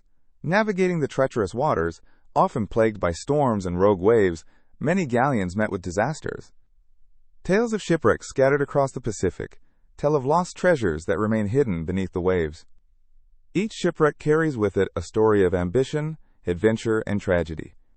Some of these ships sank after voyages filled with hope, their holds brimming with treasure, never to see the light of day again. The treasure associated with the Manila galleons is legendary. Stories whisper of ships laden with gold, silver, and exotic goods, their fate sealed at the bottom of the ocean. The Nuestra Señora de la Concepcion, wrecked off the coast of the Philippines in 1638, is rumored to have had a cargo worth millions in today's currency. Explorers and treasure hunters have long been captivated by the prospect of uncovering these long-lost fortunes, with many expeditions launched in pursuit of these submerged riches. In modern times, advances in technology and underwater exploration have newfound opportunities to explore these shipwrecks. Researchers and treasure hunters dive into the depths of the Pacific, employing sonar mapping and remotely operated vehicles to locate the remnants of these splendid galleons. Each discovery is a step closer to understanding the vital role these ships played in world history. While some artifacts have been recovered, the primary goal for many remains centered on finding vast caches of silver bars and gold coins believed to be interred within these shipwrecks. The excitement surrounding these discoveries ignites visions of buried treasure, much like the tales of pirates and adventurers that have captivated imaginations for centuries. While many ships vanished without a trace, others have been found, revealing clues about everyday life aboard the galleons, showcasing artifacts ranging from navigational tools to personal belongings. The cultural importance of the Manila galleons stretches beyond mere trade. They remind us of a world interconnected in ways that were revolutionary for their time. Goods, ideas, and cultures intertwined during this era, shaping the people and landscapes on both sides of the Pacific.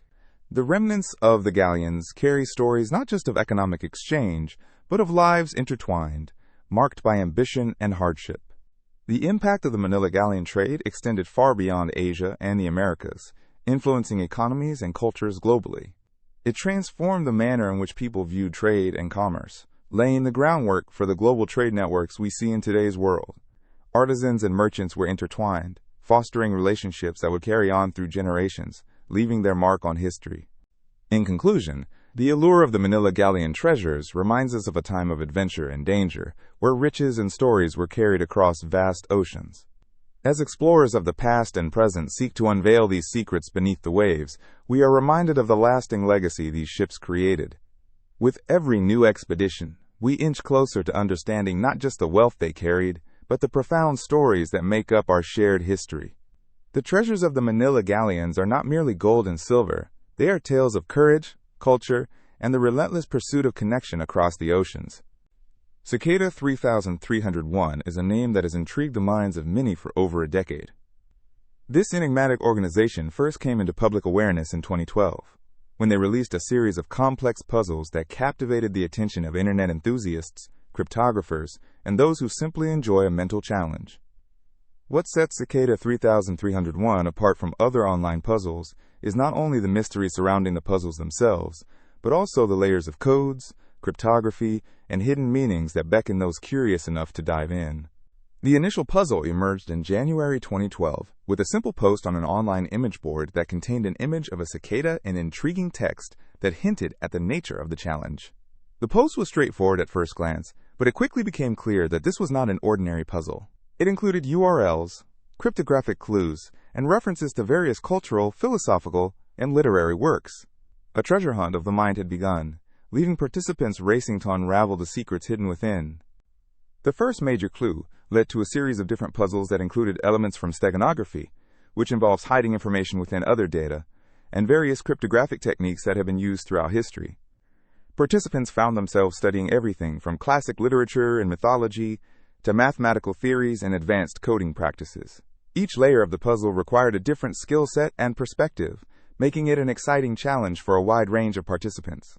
As the puzzles continued to evolve, many began to realize that this was more than just a game. The complexity of the clues suggested a higher purpose, stirring speculation about the motives behind Cicada 3301. Was it a recruitment tool for secret societies, a project by a group of computer enthusiasts, or a social experiment? The ambiguity only further deepened the intrigue surrounding the entire phenomenon. In 2014, the organization released its second round of puzzles, which were even more complex than the first. With multiple layers of clues, and even more references to various philosophical ideas, the second round attracted a larger audience, eager to test their skills against those of their peers and the creators. It brought with it a renewed sense of excitement and mystery, as participants collaborated in forums, sharing discoveries and discussing theories. The nature of the puzzles also became a subject of fascination. For instance, some clues wove in references to well-known works of art and literature, inviting a broader cultural engagement. A number of clues drew on historical events, while others seemed to refer to philosophical ideologies. Each piece of the puzzle encouraged participants to think critically and creatively, diving deep into their own knowledge and viewpoints, uncovering connections they might never have anticipated. Moreover, the puzzles involved a range of elements that included QR codes, physical locations, and even messages hidden in binary code, all creating an incredibly immersive experience. At times, participants found themselves tracing clues across cities, examining art installations, or even gathering in real-world meetups to crack the code together. This blend of physical and digital exploration forced participants to strike a balance between traditional puzzle-solving skills and innovative thinking. No discussion of Cicada 3301 would be complete without acknowledging the discussions that arose within online communities. Forums were abuzz with theories about who or what was behind the organization. Was it a group of highly skilled programmers, a digital art collective, or perhaps an avant-garde think tank? As participants meticulously documented their findings and debated interpretations, a sense of community emerged, uniting strangers over shared challenges and discoveries. Despite the growing lore surrounding Cicada 3301, many participants were left with more questions than answers as the puzzles continued. The organization released no further clues after 2014, leaving enthusiasts pondering what it all meant. Speculation swirled about potential hidden messages, the criteria for success, and the ultimate fate of those who participated.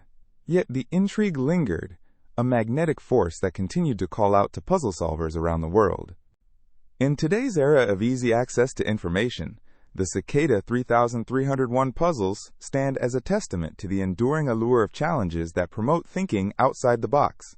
They remind us of the beauty of exploration, the thrill of discovering unknown paths, and the satisfaction derived from unraveling even the most cryptic of enigmas.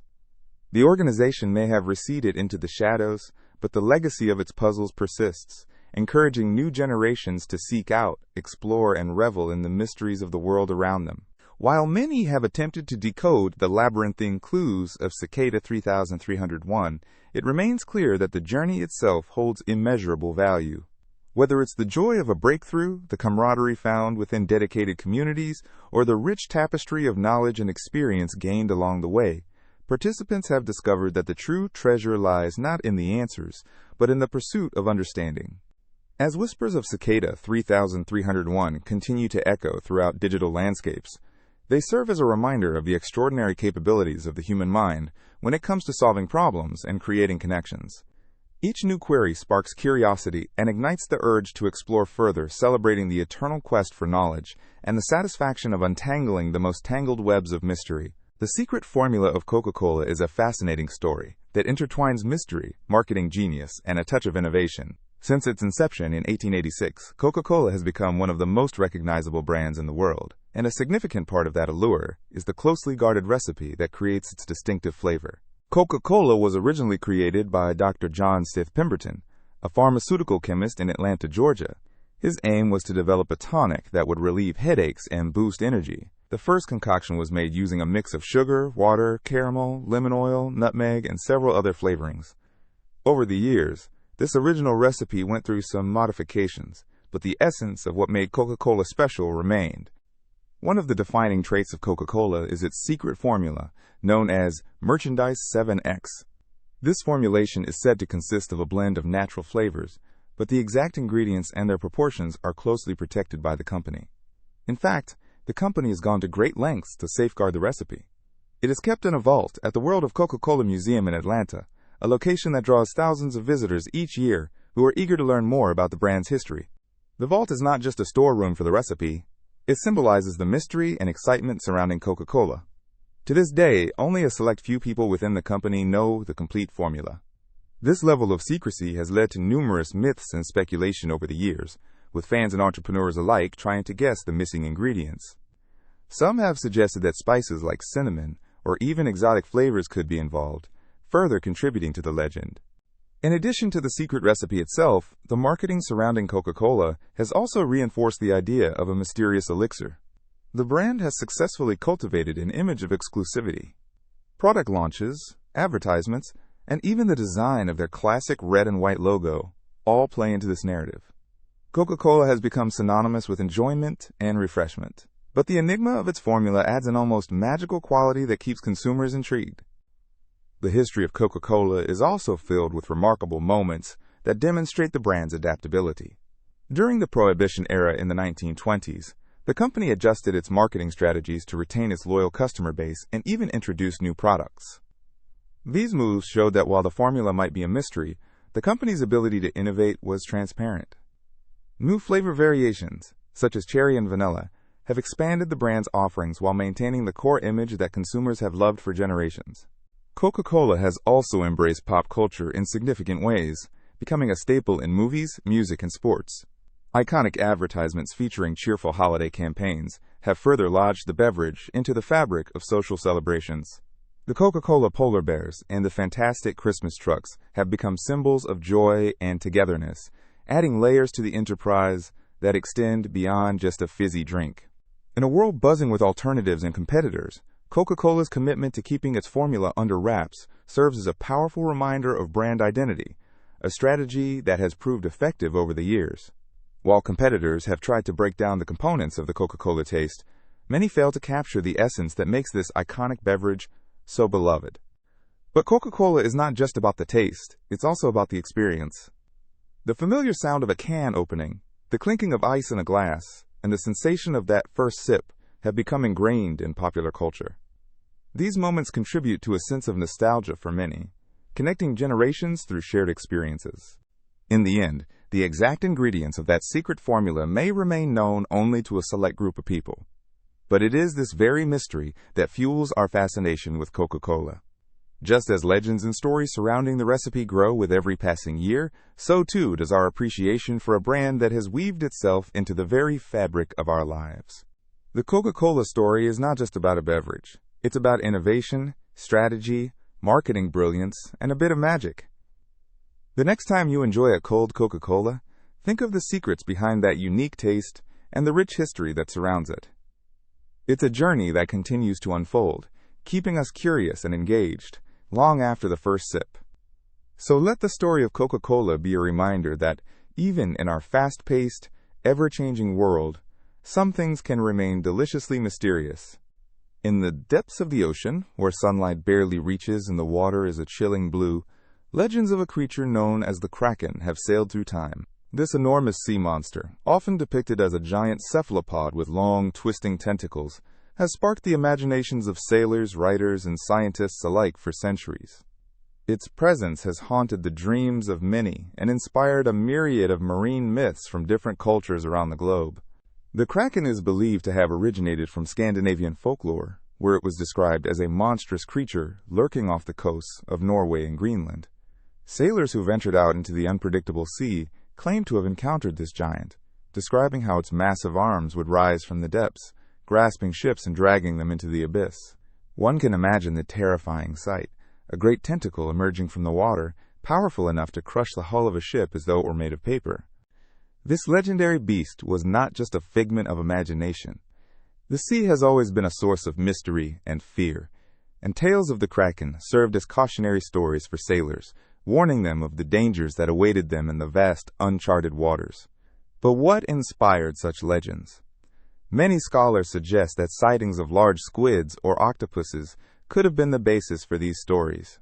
Such marine creatures, capable of growing to impressive sizes, might have caused panic among those who encountered them, leading to exaggerations that birthed the Kraken myth. In literature, the Kraken has made its mark, appearing in various works throughout history. The great poet Lord Alfred Tennyson even mentioned it in his poem The Kraken, describing the creature as lying in its abyss and waiting for the day when it would rise and reveal its terrifying majesty. Tennyson captured the imagination with his vivid language, painting a picture of an ancient beast that commanded both fear and fascination. The fascination with the Kraken extends beyond literature into popular culture. Films, television shows, and video games frequently depict the creature, often showcasing its monstrous size and the dramatic battles it shares with ships. In one famous movie scene, the Kraken rises from the ocean, its tentacles stretching out as if to seize an unsuspecting vessel. Such portrayals have cemented the Kraken into the collective consciousness, allowing it to evolve from mere folklore into a symbol of the unknown that lies beneath the waves. To delve deeper into the notion of the Kraken, consider the allure of the ocean itself. The sea is vast and mysterious, hiding countless secrets beneath its surface. From shipwrecks to peculiar sea creatures, it is a world almost entirely unexplored by humanity. The image of a colossal beast, like the Kraken, inhabiting these dark depths, taps into the fears and wonders that many have about the great wilderness of the sea. It speaks to the idea that in the unknown, anything is possible, and danger may lurk just out of sight. Moreover, the Kraken has found its way into the scientific realm, inspiring a modern interest in marine biology and the study of deep-sea creatures. Giant squids, once thought to be mere myths, have been discovered in the depths, confirming that the ocean holds creatures far beyond our imagination. Marine biologists have engaged in research expeditions to uncover the truth about these elusive beings, with the hope of spotting something as magnificent and awe-inspiring as the Kraken itself. Art and aesthetics also share a connection to the Kraken, depicted in paintings and sculptures that evoke the beauty and terror of this legendary creature. Artists have interpreted the Kraken in various ways, from fearsome to graceful, illustrating the duality of nature, a reminder that beauty can coexist with danger. The image of a tentacled beast wrapping around a ship can inspire both fear and admiration, showcasing the complexities of life beneath the surface. Throughout history, sailors have always had a unique relationship with the sea, flipping between reverence and trepidation. The Kraken serves as a metaphor for these feelings, representing the unpredictable nature of the ocean. Just as the tides can change with a moment's notice, the whim of the Kraken symbolizes nature's power over humanity. Encountering the Kraken could mean the difference between life and loss, a reminder of our vulnerability against the forces of nature. In conclusion, the legend of the Kraken endures, a powerful symbol of the sea's mystery and unpredictability. It invites exploration of not only what lies in the abyss, but also the ingenuity of human imagination. As we continue to voyage into the unknown waters of the ocean, the tales of the Kraken remind us that the depths still harbor secrets that can intrigue and frighten generations to come. Each murmur of the waves may carry whispers of this ancient creature, urging us never to forget the wild breath of the sea and the legends that arise from its depths. Nestled within the stunning landscapes of the English countryside lies Shugborough Hall, a Georgian mansion rich in history and architectural beauty. On its grounds, an intriguing feature catches the eye of visitors: the Shugborough Inscription. This remarkable carving, nestled within a stone archway of the Shepherd's Monument, has perplexed historians, cryptographers, and curious minds for centuries, igniting fascination and speculation. The inscription consists of a series of letters and symbols, a mix of Roman letters, a series of various symbols, and a few other cryptic elements. At first glance, it might seem like a simple decorative feature of the monument, but a closer examination reveals the depths of mystery it holds. The inscription reads, OUOSVAVV, a sequence that has puzzled linguists and enthusiasts alike. What makes this inscription truly captivating is not just its content, but also its history. Constructed in the 18th century, the Shepherd's Monument was created to pay homage to the Anson family, who owned Shugborough Hall. It is believed that the inscription was intentionally designed to both honor and confound those who came across it. Many have speculated that it holds a secret message or meaning, perhaps related to the family's history or the Enlightenment ideals that were prevalent during that era. Theories about the meaning of the Shugborough inscription abound. One popular interpretation suggests that it may be a cipher, a puzzle waiting to be deciphered. Cryptographers have spent countless hours attempting to crack it, leading to various interpretations. Some suggest that the inscription is a biblical reference, while others believe it might relate to secret societies or lost knowledge. This variety of interpretations reflects the diverse backgrounds and interests of those who have pondered its meaning. Several notable figures have taken an interest in the mystery. For instance, the famous codebreaker John Dee, who served as an advisor to Queen Elizabeth I, was known for his fascination with codes and ciphers. While there is no direct evidence linking him to the inscription, his legacy for solving complex puzzles makes one wonder what insights he might have offered had he encountered this enigma. The attraction of the Shugborough inscription does not simply lie in the content itself, but also in the atmosphere it creates. The tranquil surroundings of Shugborough Hall, with its manicured gardens and serene riverbanks, provide a perfect backdrop for contemplation. Visitors often find themselves reflecting on the meaning of history and the stories embedded within the stones. It invites one to ponder the thoughts of those who walked the grounds centuries ago, perhaps wrestling with similar questions of legacy and understanding. Modern technology has given a new life to historical mysteries, like the Shugborough inscription. With the advent of digital encryption techniques, many have turned to software to analyze the inscription in depth. This has led to fresh attempts at decoding the letters. Some proposed that various methods of cryptography could yield new meanings, heightening the intrigue. Each attempt to decode the inscription not only reveals the complexity of the English language, but also emphasizes the creative genius of those who constructed the original riddle. Despite numerous attempts to solve the inscription, no universally accepted explanation has emerged, further fueling the enigmatic aura surrounding it. The lack of resolution only adds to its allure. As time passes, it becomes clear that this mystery will likely remain part of the charm of Shugborough Hall. It serves as a reminder of the puzzles that history leaves behind, waiting for the curious to tread thoughtfully upon them. In addition to being a source of speculation, the Shugborough inscription also sparks conversations about the nature of knowledge, secrecy, and communication. It raises fundamental questions. What secrets did its creators intend to convey? What does it say about the pursuit of truth? This pricing of intellect and spirit is what draws people from all walks of life to this quaint monument. The landscape surrounding Shugborough enhances the experience of seeking answers.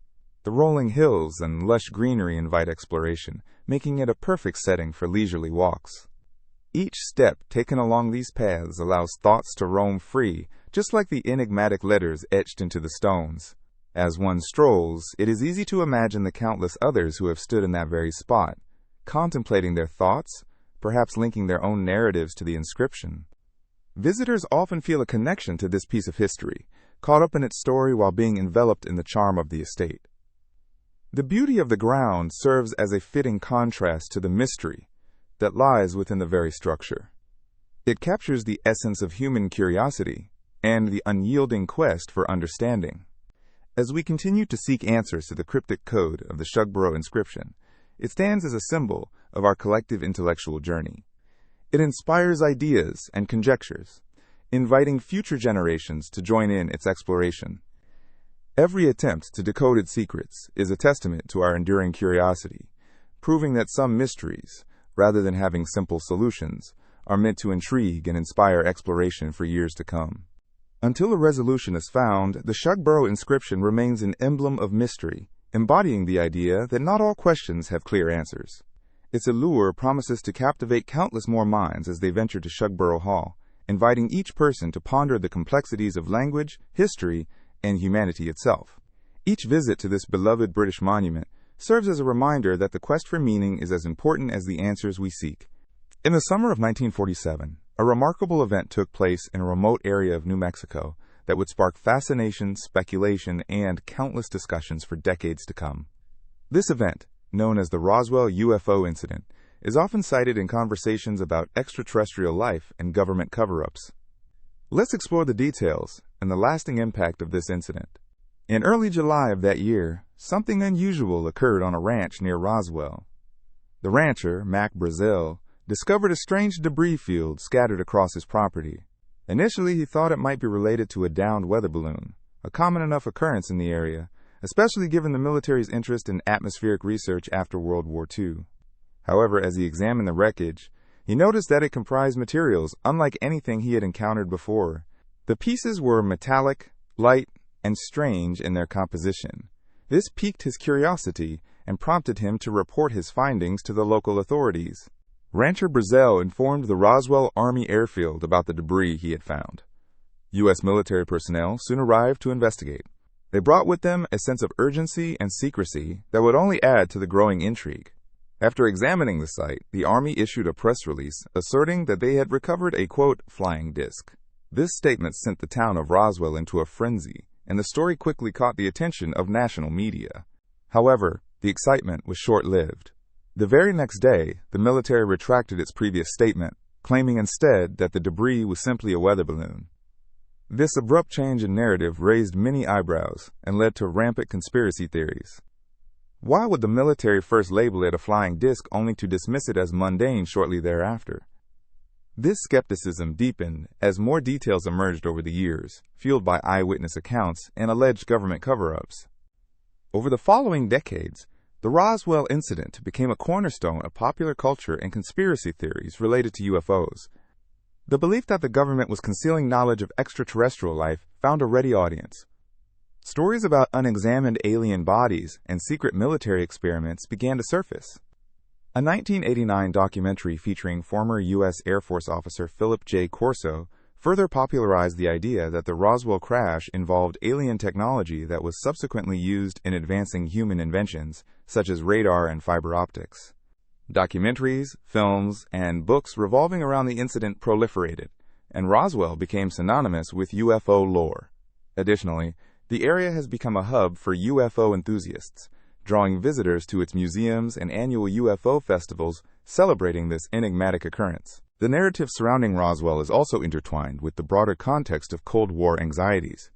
The late 1940s marked a period of heightened military activity and the proliferation of fear regarding Soviet espionage and nuclear threats. Amidst this climate, the idea of extraterrestrial visitors became an intriguing metaphor for the unknown. Could beings from another world be observing humanity and evaluating our potential? These questions fueled the imagination and gave rise to a cultural fascination with UFO sightings and alien life. Contemporary discussions surrounding the Roswell incident continue to ignite curiosity. In recent years, the U.S. government has begun to release more information about unidentified aerial phenomena, or UAPs, leading some to contemplate the legitimacy of UFO sightings with a newfound seriousness. This has brought the conversation about Roswell back into the spotlight, with many people revisiting the incident through a more critical lens. However, it is essential to approach the Roswell incident with a sense of wonder and an awareness of the human propensity for storytelling and myth-making. The blending of fact and speculation creates a rich tapestry, weaving together the hopes, fears, and dreams of countless generations.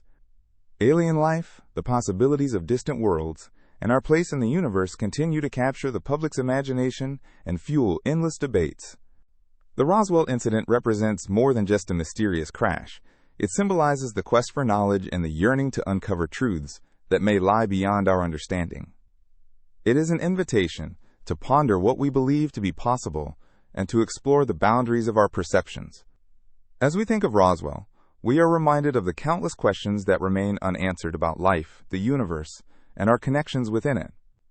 The intrigue surrounding the incident serves as a catalyst for deeper reflection on existence, the unknown, and the mysteries that still challenge our very understanding of reality. While the Roswell incident itself may remain shrouded in ambiguity, its influence is undeniably real. From fostering a culture of inquiry about UFOs and extraterrestrial life to encouraging discussions about government transparency and scientific exploration, Roswell has made an indelible mark on our society. It invites us all to contemplate our history, dream of the future, and consider the possibility of the extraordinary, urging us to remain curious, vigilant, and open to the universe's endless mysteries. In the late 1960s, a series of chilling murders in Northern California captured the attention of the nation. The perpetrator, who became known as the Zodiac Killer, was not just a merciless killer, but also a cryptic message sender. This enigmatic figure communicated with the media and police through a series of ciphers that have puzzled detectives and amateur sleuths for decades. The Zodiac's first cipher was sent on July 31, 1969, in a letter to the San Francisco Examiner. The letter contained a 408-character cryptogram, which he challenged the public to solve. The message read, "I like killing because it is so much fun." This remarkable statement laid bare the killer's chilling mindset. The deciphering of this cipher was achieved by a schoolteacher and his wife, who utilized a mix of frequency analysis and intuition.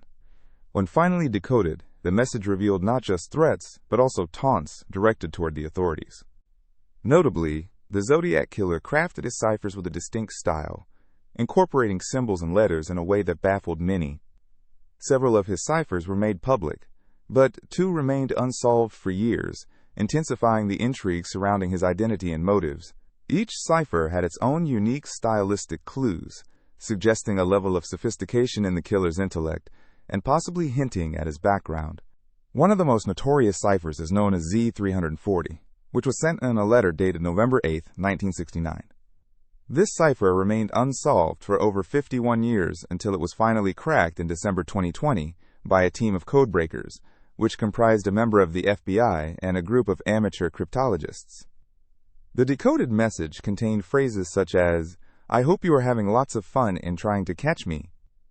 This taunt captured the chilling essence of the Zodiac, illustrating his confidence and desire for notoriety. The Zodiac used various symbols and a mixture of letters in his ciphers, making some particularly difficult to decipher.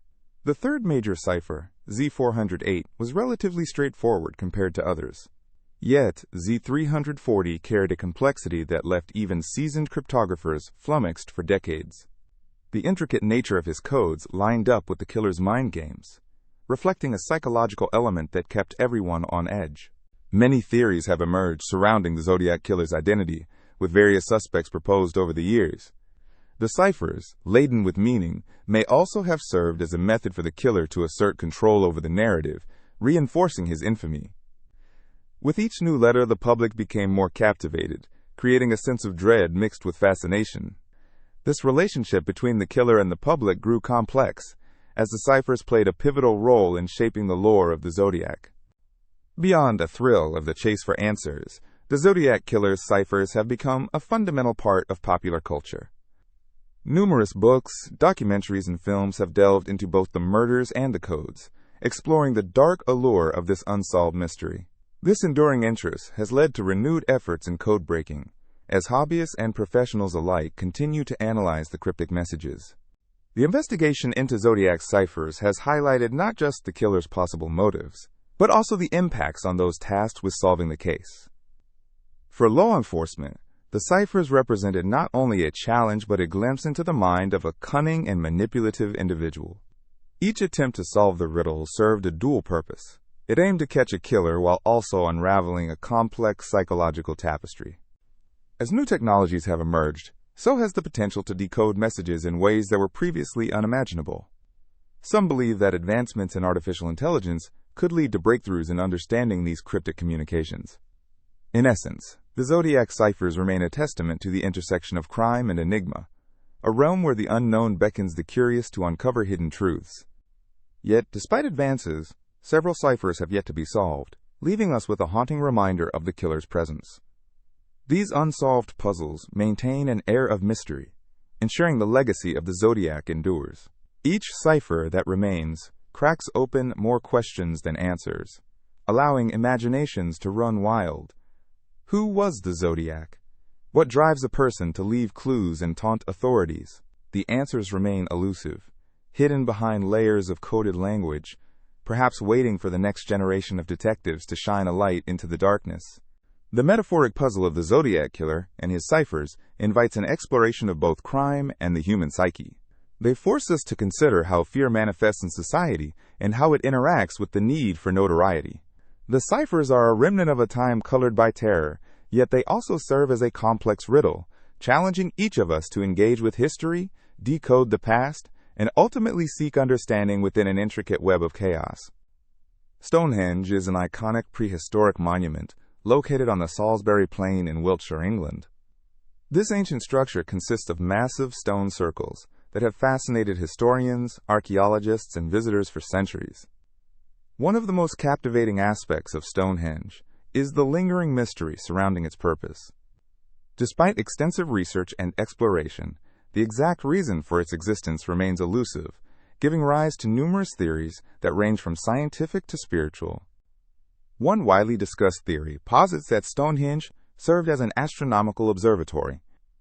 The arrangement of the stones is such that they align perfectly with the movements of the sun and the moon.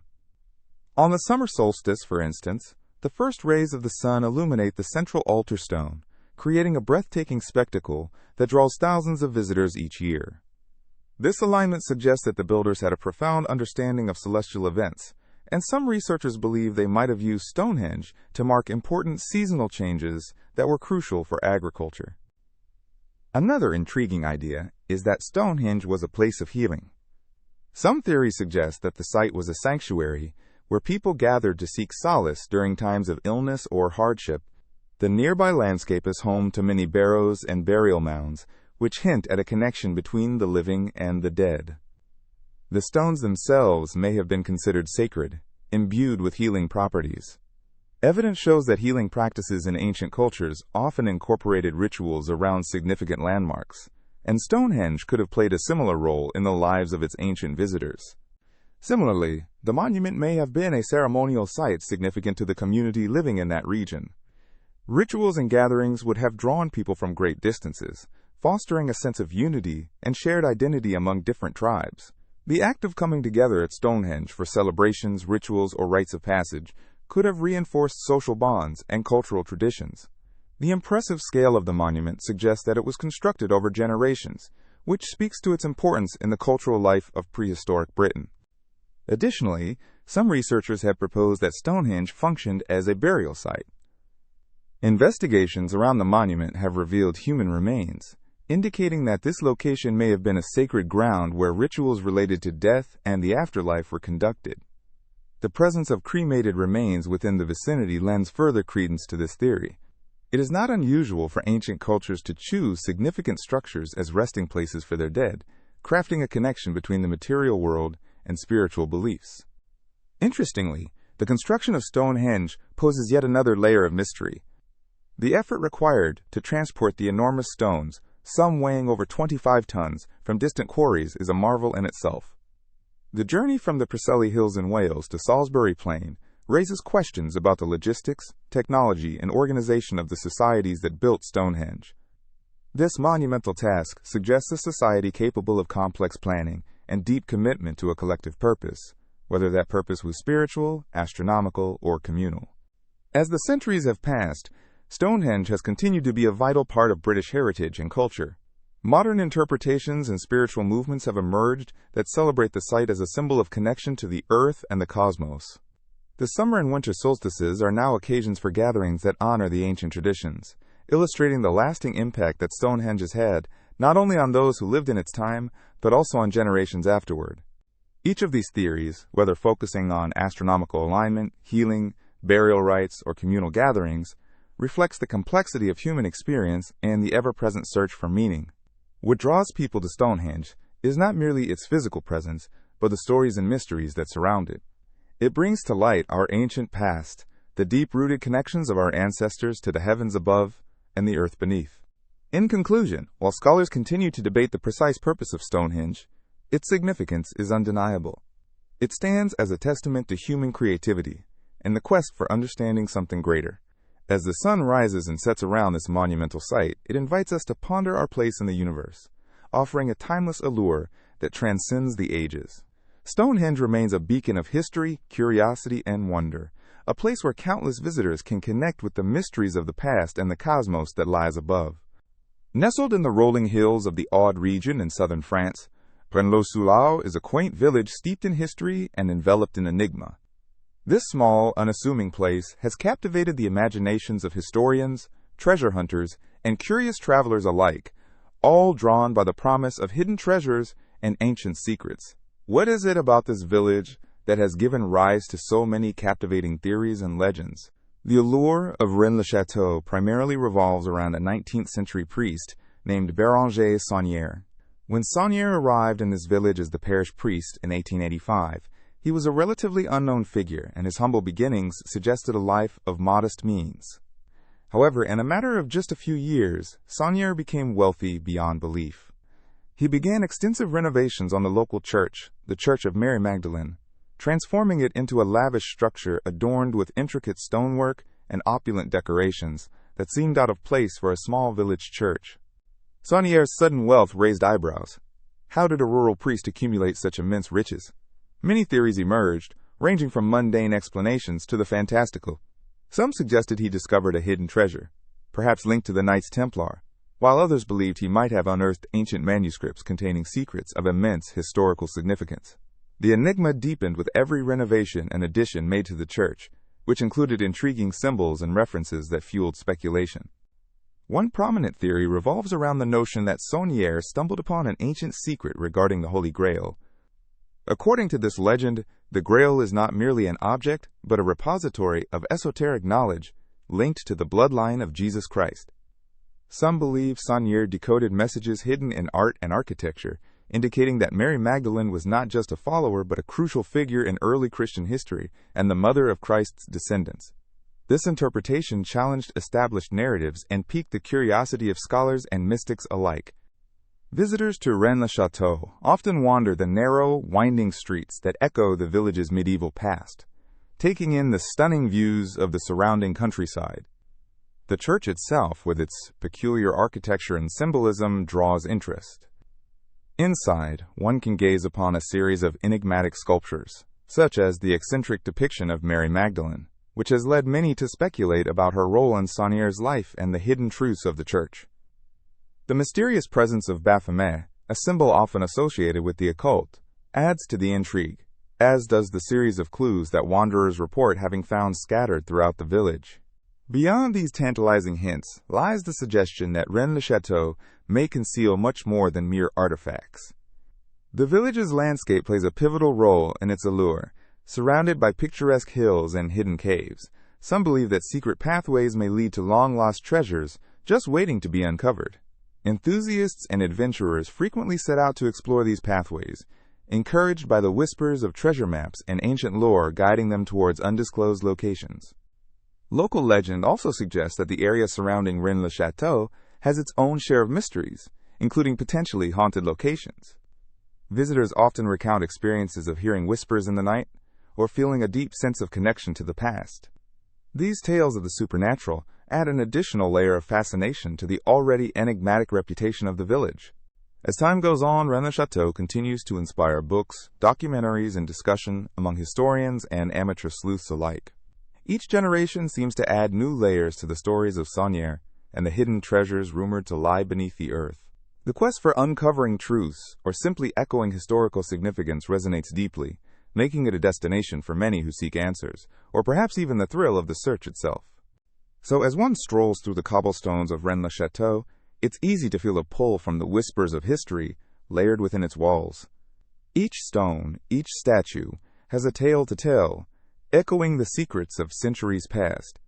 Whether one walks the paths in search of treasure or simply to experience the charm of this hidden gem, the essence of Rennes-le-Château is one that intertwines the known and the unknown, inviting us to ponder not only what lies beneath its surface, but also what revelations await those who dare to explore its timeless mysteries.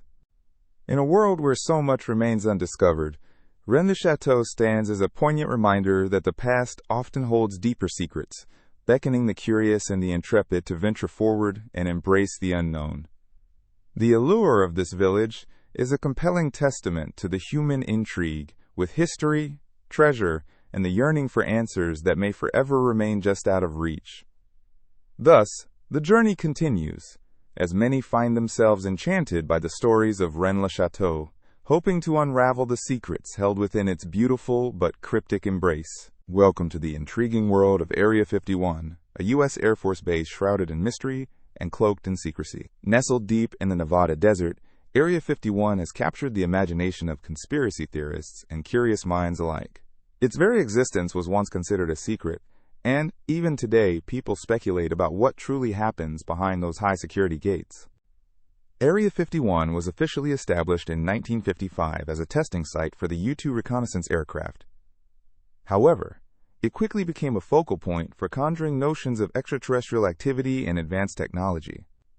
With the Cold War creating a backdrop of fear and paranoia, speculation flourished. Many began to associate the base with UFO sightings and the government's efforts to reverse engineer alien technology. One of the earliest claims about Area 51 emerged during the 1947 Roswell Incident, when an unidentified flying object reportedly crashed in New Mexico. Although the Army Air Forces quickly stated it was a weather balloon, many were not convinced. The rumors escalated, leading to theories that the wreckage was secretly taken to Area 51 for investigation. This sparked imaginations and a host of stories about alien beings and crashed spacecraft. As the years passed, numerous alleged whistleblowers and former military personnel came forward with their own stories. One of the most famous is that of Bob Lazar, who claimed to have worked on reverse engineering alien spacecraft at a site near Area 51 known as S4. He described advanced propulsion systems and extraterrestrial technology, asserting that the government was hiding knowledge far beyond our comprehension. His testimony ignited public interest and speculation, fueling theories about what the government might be hiding within the classified walls of Area 51. Another fascinating aspect is the countless UFO sightings reported in the vicinity of the base. Locals and visitors often speak of strange lights dancing across the night sky, unidentified objects zipping by, and enigmatic aircraft that defy conventional explanations. Many believe these sightings are linked to experimental military projects. Perhaps these are secret advancements in technology that remain undisclosed to the public. Or perhaps they are something entirely otherworldly. Area 51 has also been the subject of several documentaries, books, and movies that depict various theories surrounding its purpose. The 1996 blockbuster film Independence Day, for example, featured an alien spacecraft housed within a military facility, drawing parallels to what many imagine happens at Area 51. These portrayals contribute to the mystique surrounding the base, blending entertainment with conspiracy. In addition to claims about extraterrestrial technology, some theorists suggest that Area 51 is a center for advanced military aircraft development. Many of the stealth technologies known today, such as those used in fighter jets and drones, were seemingly developed in secrecy, raising the question of what additional innovations are being tested at this heavily guarded site. Moreover, the government's refusal to disclose detailed information only adds fuel to the fire. In 2013, the CIA declassified documents acknowledging Area 51's existence, but offering limited insights into its activities, intensifying speculation rather than quelling it. The tight-lipped nature of authorities fosters a sense of intrigue and wonder, prompting people to seek answers beyond the official narrative. Wild theories often branch into the realm of the bizarre. Some claim that Area 51 is a hub for time travel experiments, or that it includes a portal to alternate dimensions. While these ideas may seem far-fetched, they highlight how the unknown can inspire imagination. It's fascinating how humanity often looks to the skies with wonder, considering the possibility of life beyond our planet and the technologies that could come with it. The area surrounding Area 51 has also become a cultural phenomenon. Storm Area 51, a Facebook event created as a joke in 2019, drew millions of followers eager to, quote, to see them aliens. Though it started as a humorous concept, it showcased the widespread curiosity and fascination people have with the unknown. This phenomenon illustrates how deep-rooted the intrigue surrounding Area 51 has become in popular culture. As we ponder the mysteries of Area 51, one must recognize that it's more than just a military base. It serves as a canvas for our collective curiosity, imagination, and desire to explore the unknown. Whether or not any of the theories hold truth, they remind us of the human inclination to question, to search for answers, and to wonder what lies beyond our understanding. In this age of technology and discovery, one cannot help but feel a sense of excitement about what might be happening in the depths of the desert. The legacy of Area 51 endures, not just as a military site, but as a symbol of our ongoing quest for knowledge and understanding. A reminder that while we may not have all the answers, the exploration of possibility is what drives us forward. So, as the sun sets behind the mountains, casting shadows over this enigmatic place, the stories will continue to unfold, inviting curiosity long into the night. In the heart of Vermont lies a region known as the Bennington Triangle, a captivating area steeped in mystery and intrigue.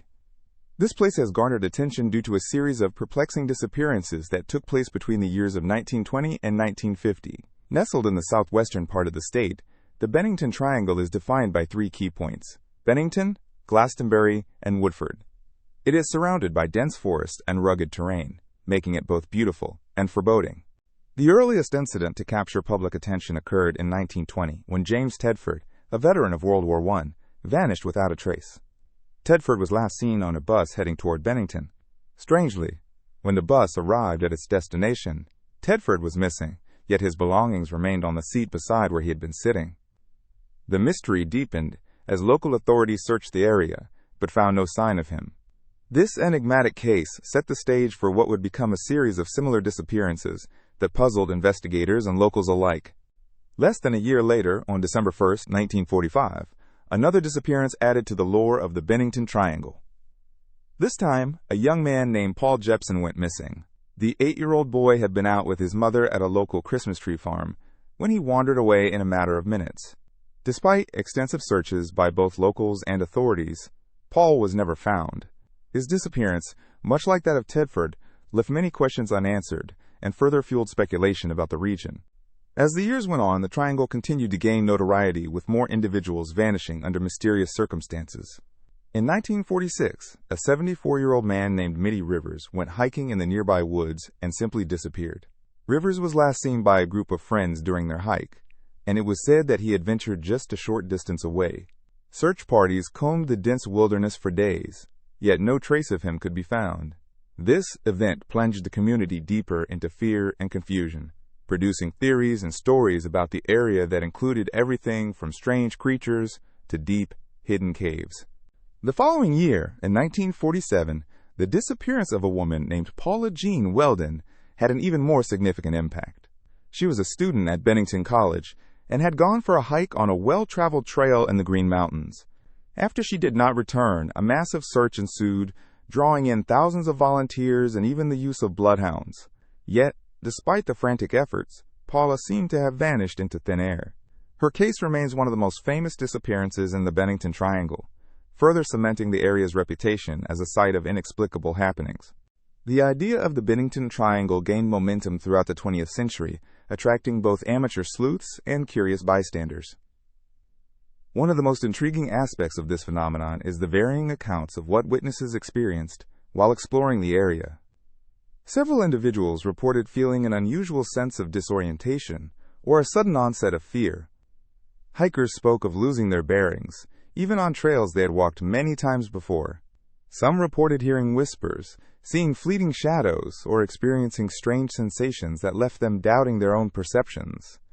These accounts added an additional layer of mystery, feeding the imaginations of those fascinated by the uncanny.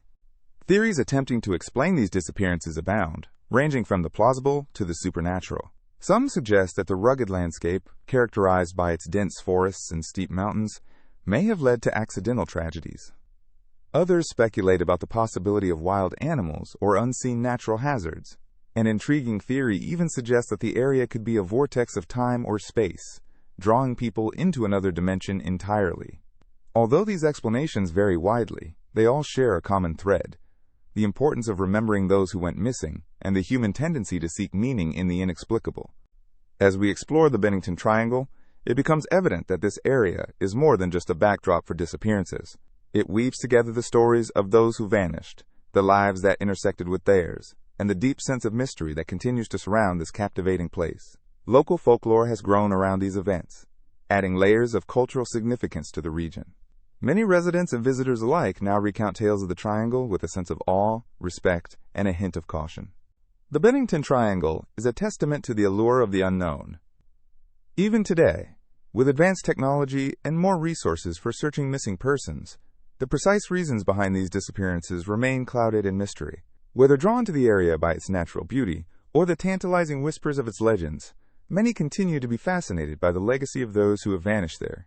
As you contemplate this enigmatic region, take a moment to appreciate the captivating mix of nature, history, and the profound mysteries that beckon in the shadows of the Bennington Triangle. The Phaistos disk is one of the most intriguing artifacts from ancient times, and it has puzzled historians, archaeologists, and linguists alike since its discovery. Unearthed in 1908 by an Italian archaeologist named Luigi Pernier at the Minoan Palace site of Phaistos on the island of Crete, this clay disk is about 15 centimeters in diameter and features an array of symbols that continue to baffle experts today. What makes the Phaistos disk particularly captivating is not just its age, estimated to be around 1700 BCE, but the unique images imprinted on its surface. The disk is covered with a total of 241 symbols, comprising 45 distinct signs, which include various geometric shapes, human figures, animals, and tools. The motivation behind these symbols remains a mystery. Some researchers theorize they could represent a form of writing or a code, while others believe they might have been used for ritualistic or ceremonial purposes, perhaps as a form of art. One of the most compelling aspects of the Phaistos disk is its method of production. The symbols were created using a unique technique of embossing. This method involved pressing pre-made stamps into the soft clay, which would have made it easier to reproduce the disk. However, this technique raises additional questions. If the disk was meant to convey a message or a narrative, why create it in such a cryptic form? Wouldn't it have been easier to use simpler symbols or a more established writing system? Despite the allure of the Phaistos disk, deciphering its symbols has proven to be an enormous challenge. Numerous attempts have been made to understand the meaning behind the symbols, but none have yielded universally accepted results. Some scholars suggest that the language of the Minoans might be entirely lost to time, and the symbols may represent an early form of writing that doesn't correspond to any known language. This has led to a variety of interpretations, ranging from theories that link the disk to the early forms of Greek or even Egyptian writing, to more fantastical suggestions involving extraterrestrial influences. One of the prominent theories is based on the idea that the symbols are not a linear script, but rather a collection of pictograms or ideographs that could represent concepts rather than specific sounds.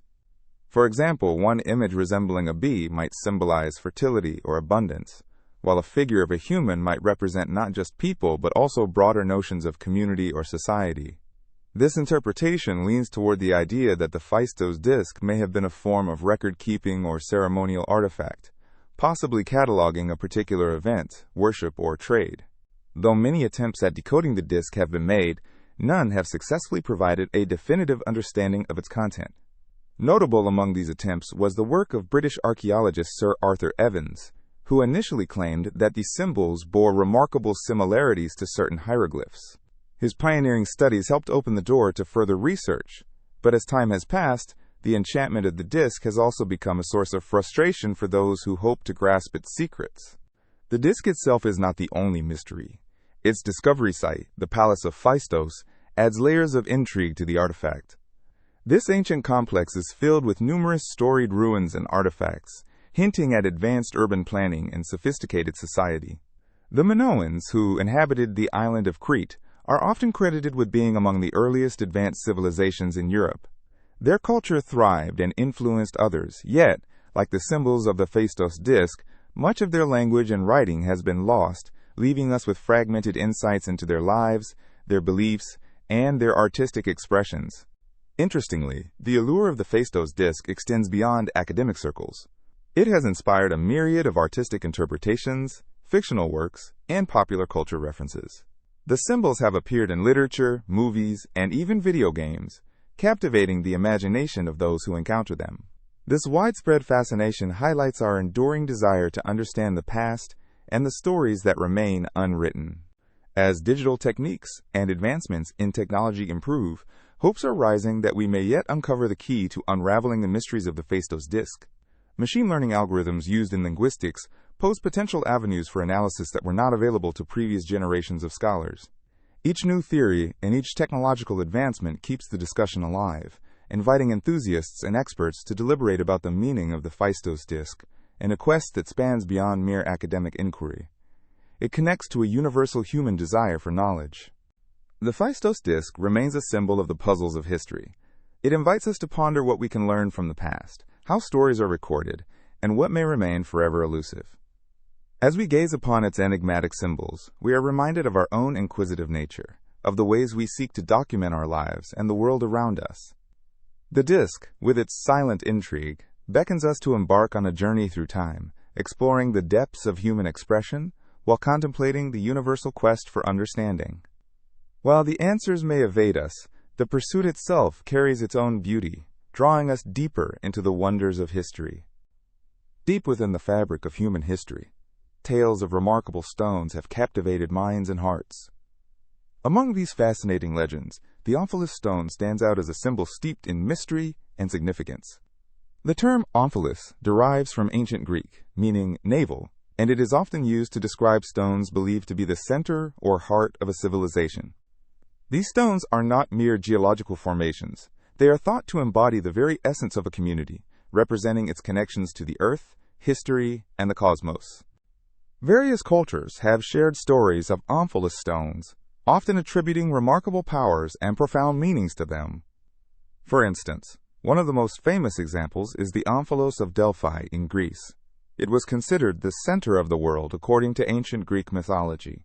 A sacred stone, it marked the spot where the Oracle of Delphi spoke, providing guidance and prophecies that shaped the course of countless lives and decisions. The stone itself, a symbol of divine connection, reminded people of their relationship with the gods and the universe. Another intriguing example can be found in the mythologies of ancient Mesopotamia, where stones known as, quote, world pillars were thought to connect the heavens and the earth. These pillars, embedded with various historical meanings and stories of creation, served as a focal point for worship and reverence. They were often decorated with inscriptions, recounting the tales of gods and heroes, and their presence solidified the cultural identity of the civilizations that cherished them. In India, the legendary stone known as the shalagram holds a similar significance. Found primarily in the Gandaki River, these stones are considered sacred by many Hindus. They are believed to be manifestations of the deity Vishnu. People often keep shalagrams in their homes as symbols of prosperity, protection, and spiritual enlightenment. The veneration of these stones reflects a deep respect for the natural world and its embodiment in religious practice. Across the globe, the concept of central stones can be found in various indigenous cultures as well. For example, the Inca civilization revered a stone called the Intihuatana, a ritual stone associated with agriculture and the worship of the sun.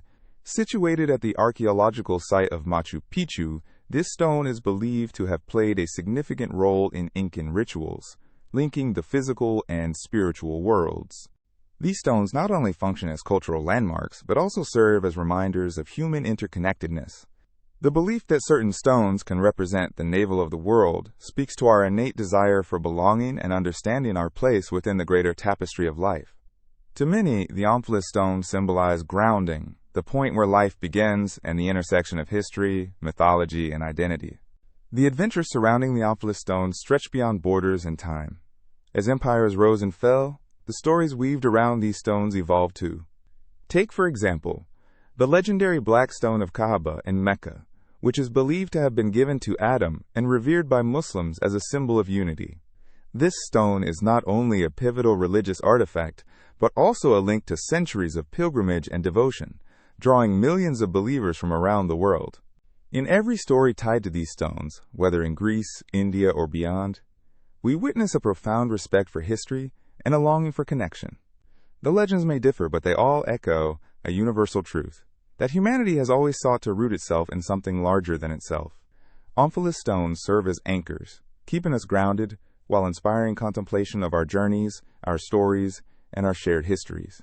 Through the tales of these stones, we come to appreciate the beautifully woven fabric of our world, one that transcends geographical boundaries and cultural differences. The legends surrounding the Omphalus stones remind us of the collective memory that shapes our identities, celebrating the power of storytelling to transcend time.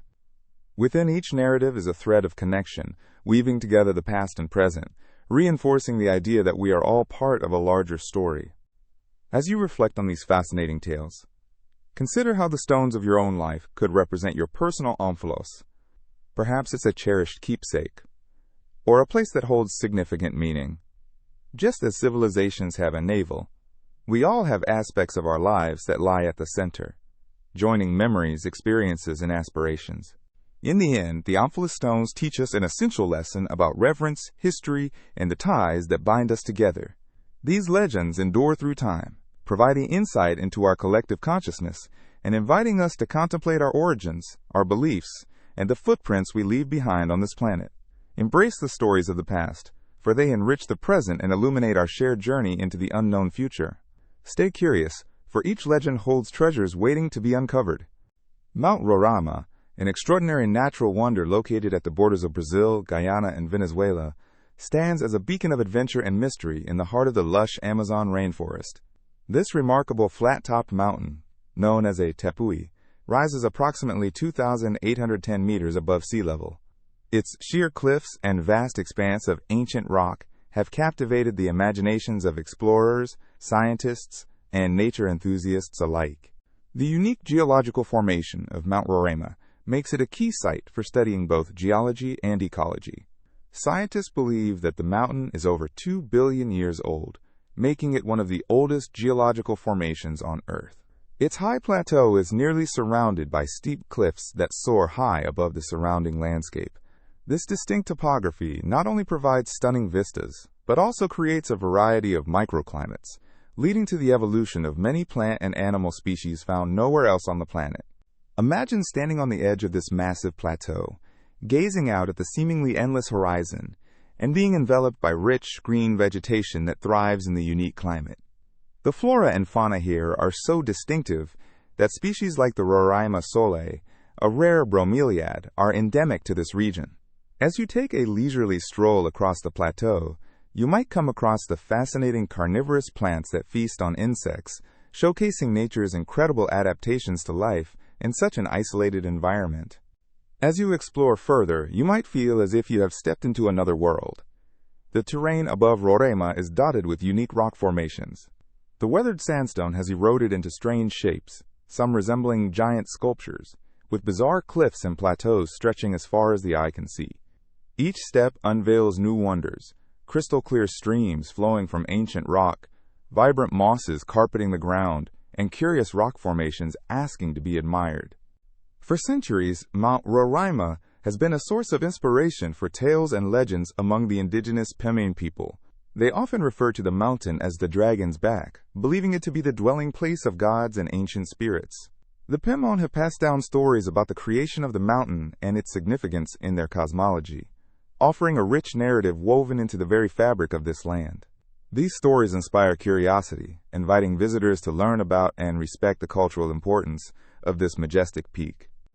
Many mountaineers and trekkers seek the thrill of scaling Mount Roraima, and it is often part of adventurous itineraries in South America.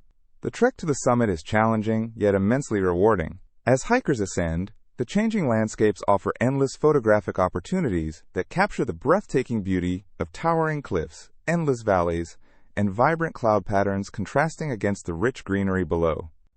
The climate on Mount Roraima can be unpredictable, with sudden rain showers creating mist that envelops the landscape, giving it an otherworldly ambiance.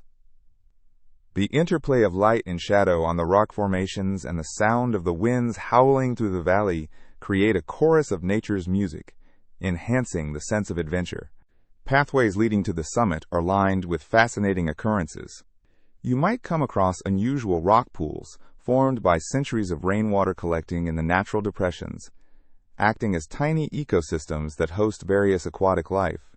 In these unique habitats, you may spot colorful, tiny fish that have adapted to live in these isolated waters, further revealing nature's resilience and creativity. At the summit, the experience becomes even more awe-inspiring. The plateau stretches for miles, creating a world of its own. Here, the horizon expands in an unobstructed view, and you can witness the beauty of the surrounding landscape.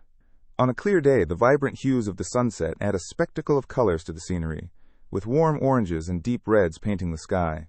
While nature is a significant draw to Mount Roraima, it also provides respite from the fast pace of modern life.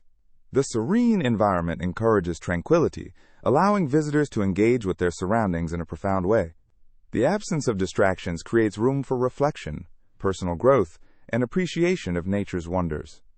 Mount Roraima embodies a sense of exploration, respect, and wonder. It invites those seeking adventure to disconnect from the ordinary and immerse themselves in the extraordinary. The timeless geological formations and the rich tapestry of life that thrives on this ancient plateau kindle a sense of curiosity and respect for the planet's incredible biodiversity. In the heart of South America, Mount Roraima remains an iconic tapestry of geological features and cultural significance. The breathtaking beauty, coupled with the deep-rooted history and myths that surround it, make this majestic plateau a treasure trove of wonders waiting to be explored. Perhaps it is more than just a destination. It is an invitation to experience the magic of untouched earth, allowing the spirit of adventure to flourish.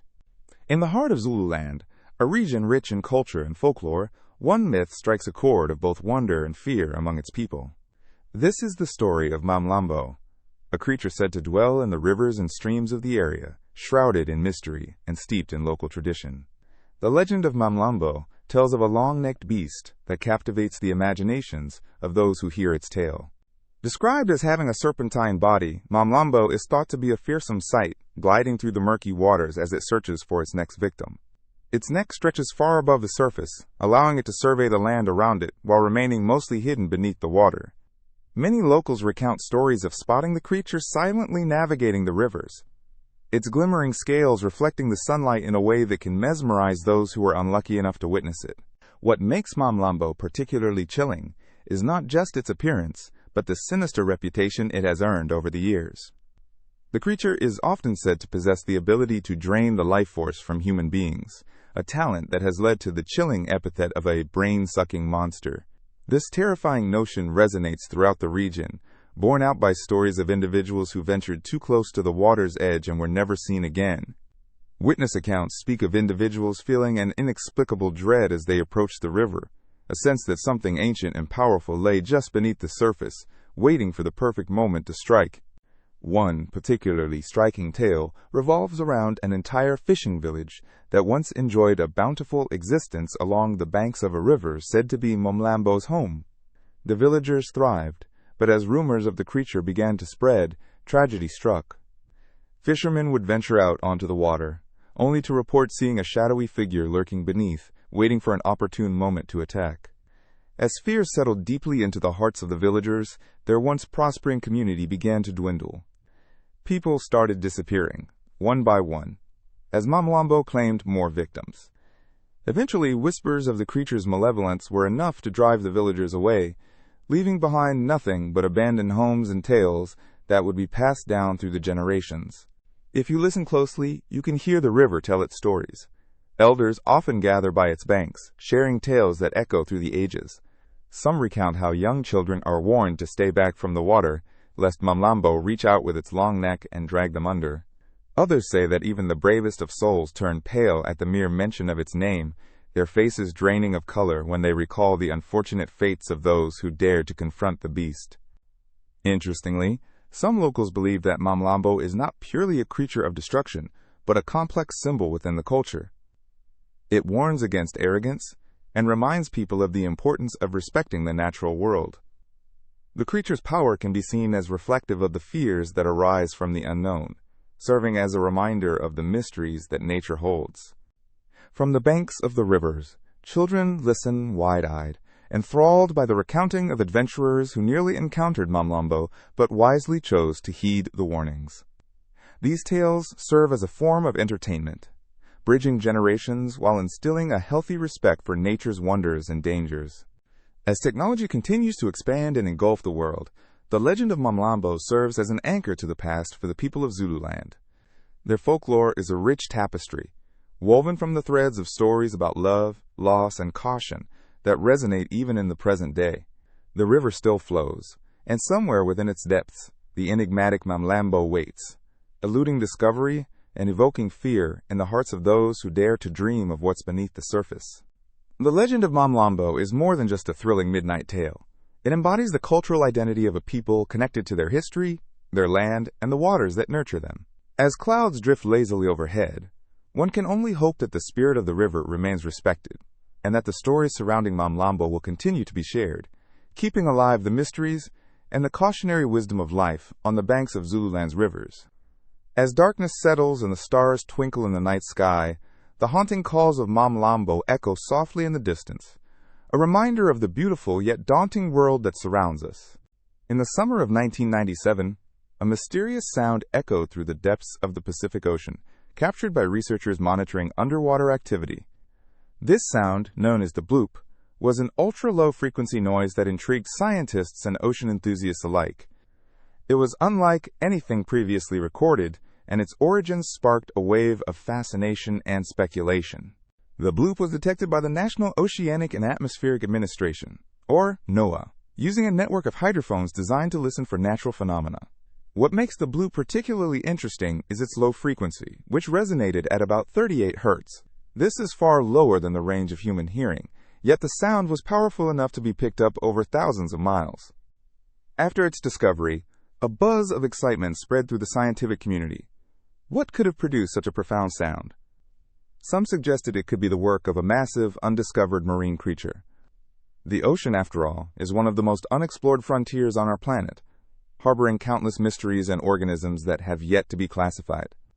Images of colossal creatures, lurking in the inky depths, began dancing in the minds of many. However, scientists took a more cautious approach. They conducted further analyses of the sound, examining its frequency, duration, and other characteristics.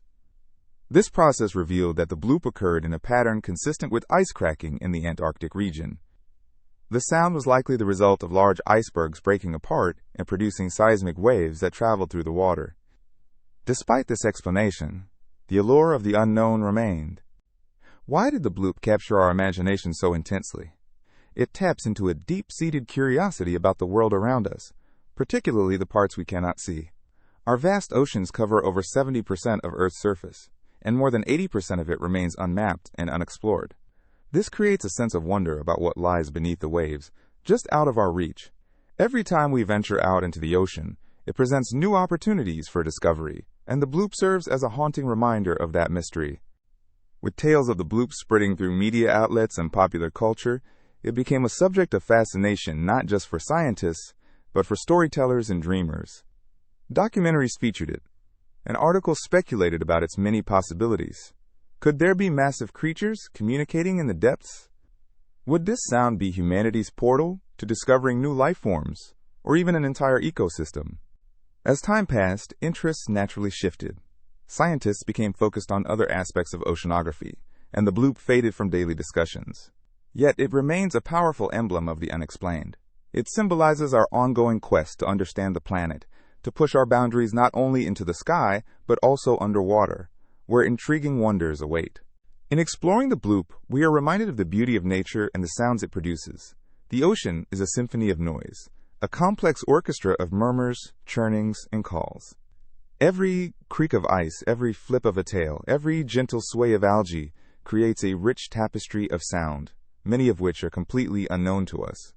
As we continue our exploration of the oceans, we refine our instruments and our methods, learning to listen more attentively. New technologies allow researchers to tap into this symphony and offer a glimpse into a world few have experienced firsthand. Each exploration produces more than just data. It ignites the imagination, urging us to envision fantastic, almost mythical possibilities. The fascination with the bloop also serves as a cautionary note. It highlights how much we still have to learn about our planet. Climate change, pollution, and other human activities threaten these oceanic ecosystems that we barely understand.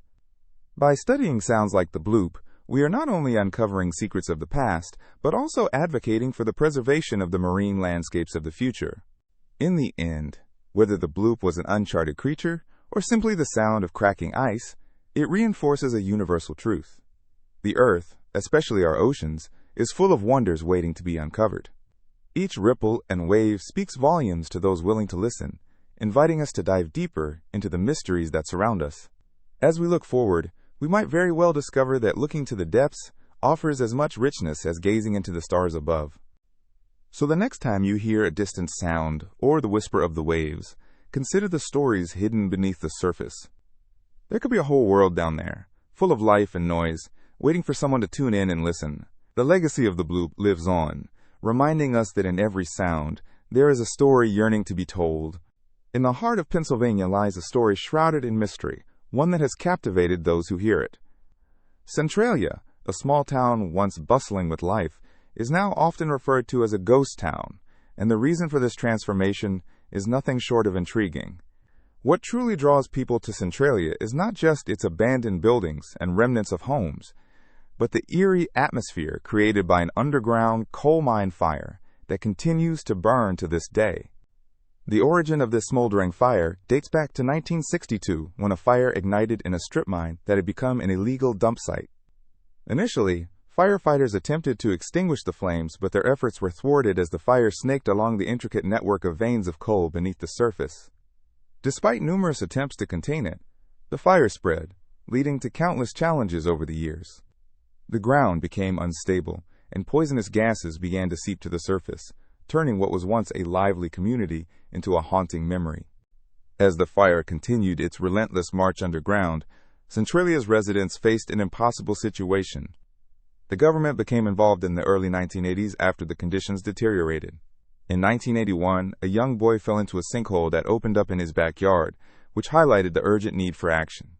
The discovery that the fire had reached temperatures exceeding 1,000 degrees Fahrenheit made it clear that living in Centralia was becoming increasingly perilous.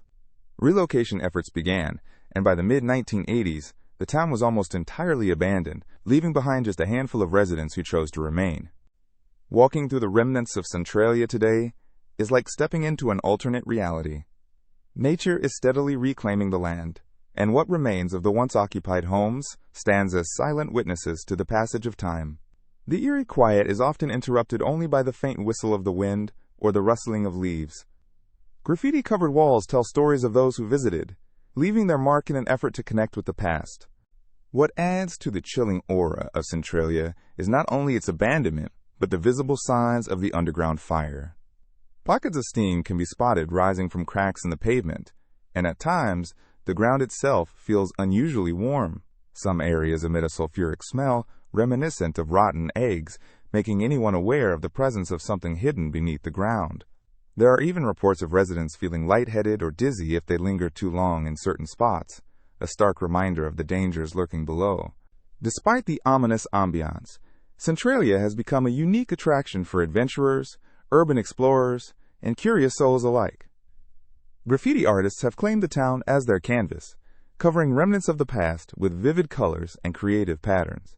Among the most famous remnants is the Graffiti Highway, a section of road once bustling with traffic, now transformed into an art exhibition. Visitors travel from far and wide to walk this unconventional gallery, taking in the vibrant expressions of art against a background steeped in history. While Centralia may appear desolate, it is rich with stories that echo through the deserted streets. It serves as a poignant reminder of the consequences of industrial practices, the resilience of nature, and the impact of human choices. The fire that consumes the coal beneath the surface symbolizes both destruction and transformation, a blend of nature's fury and mankind's legacy. Moreover, Centralia's tale extends beyond the confines of its geography, It resonates with themes of loss, urgency, and the unintended consequences of neglect. The town is not merely a place in Pennsylvania, but is part of a broader narrative that reflects contemporary issues around environmental management and community resilience. It serves as an eerie yet fascinating case study of what can happen when a community faces the unexpected fallout from industrial activities. As you explore the eeriness of Centralia, you may find yourself reflecting on deeper questions about the balance between progress and preservation. What can be learned from this town that once thrived but now stands still? The ghostly silence offers a space for contemplation, a chance to consider the relationship between humanity and the environment, and how that balance can sometimes tip unexpectedly. In conclusion, Centralia remains an enduring mystery, a symbol of the interaction between nature and the consequences of human endeavors. The underground coal fire that sparked a transformation, turning a vibrant town into a landscape of desolation, continues to burn and elicit curiosity. Those who walk the streets of the once thriving community encounter not just remnants of a bygone era, but an invitation to remember and learn. Centralia is more than a ghost town. It is a haunting lesson in the complexities of our existence and the ever-present forces of change that shape our world. In 1977, humanity took an extraordinary step into the cosmos with the launch of Voyager 1 and Voyager 2 spacecraft. As they embarked on their journey to explore the outer planets and beyond, each spacecraft carried a unique and ambitious message aimed at potential extraterrestrial life, the Voyager Golden Records. These records are not just mere artifacts. They are a carefully curated collection of sounds, music, and images that encapsulate the richness and diversity of life on Earth. The concept of the Golden Records was inspired by Carl Sagan and a dedicated team of scientists, artists, and engineers who wanted to communicate what it means to be human. The records are made of gold-plated copper and are designed to last for 1 billion years in the harsh environment of space. Envisioned as a time capsule, the Golden Records serve as a bridge between our planet and any civilizations that may encounter them in the vast expanse of the universe. One of the most enchanting aspects of the Golden Records is the selection of sounds. These sounds reflect the natural world and human life. For example, you can hear the calming sounds of waves lapping against the shore, the rustling of leaves in a gentle breeze, and the call of birds in the morning. There are also human-made sounds, such as laughter and greetings in various languages, showcasing the diversity and richness of our communication. Messages in 55 different languages, including ancient languages like Akkadian and modern ones like Mandarin and English, give a glimpse of Earth's cultural tapestry. The music included on the records is a fascinating exploration of human creativity. The selection spans across cultures and centuries, featuring classical compositions from greats like Beethoven and Bach, as well as traditional music from around the world. From the captivating notes of a sitar in an Indian raga to the stirring rhythms of West African drumming, each piece was chosen to evoke human emotions and experiences. This underlines a universal truth. Music is a language that transcends words and connects us. The visual component of the Golden Records is equally remarkable. They include 116 photographs and illustrations depicting life on Earth, ranging from everyday scenes to stunning natural landscapes.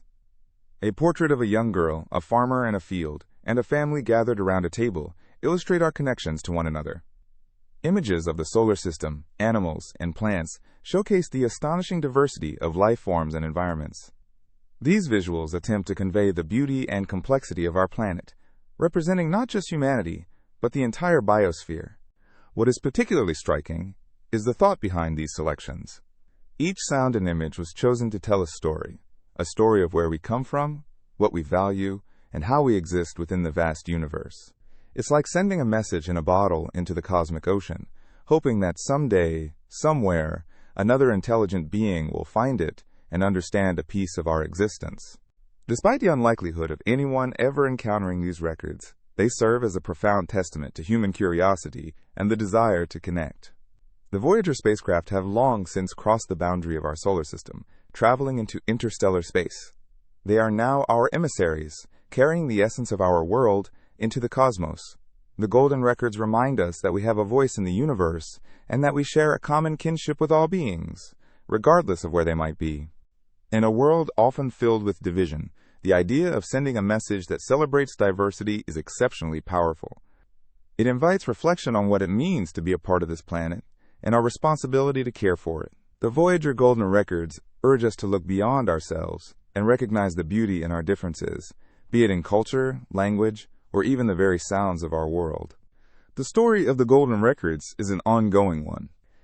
Every time we gaze at the stars or ponder the possibilities of life beyond our own planet, we remember that we are not alone in our search for connection.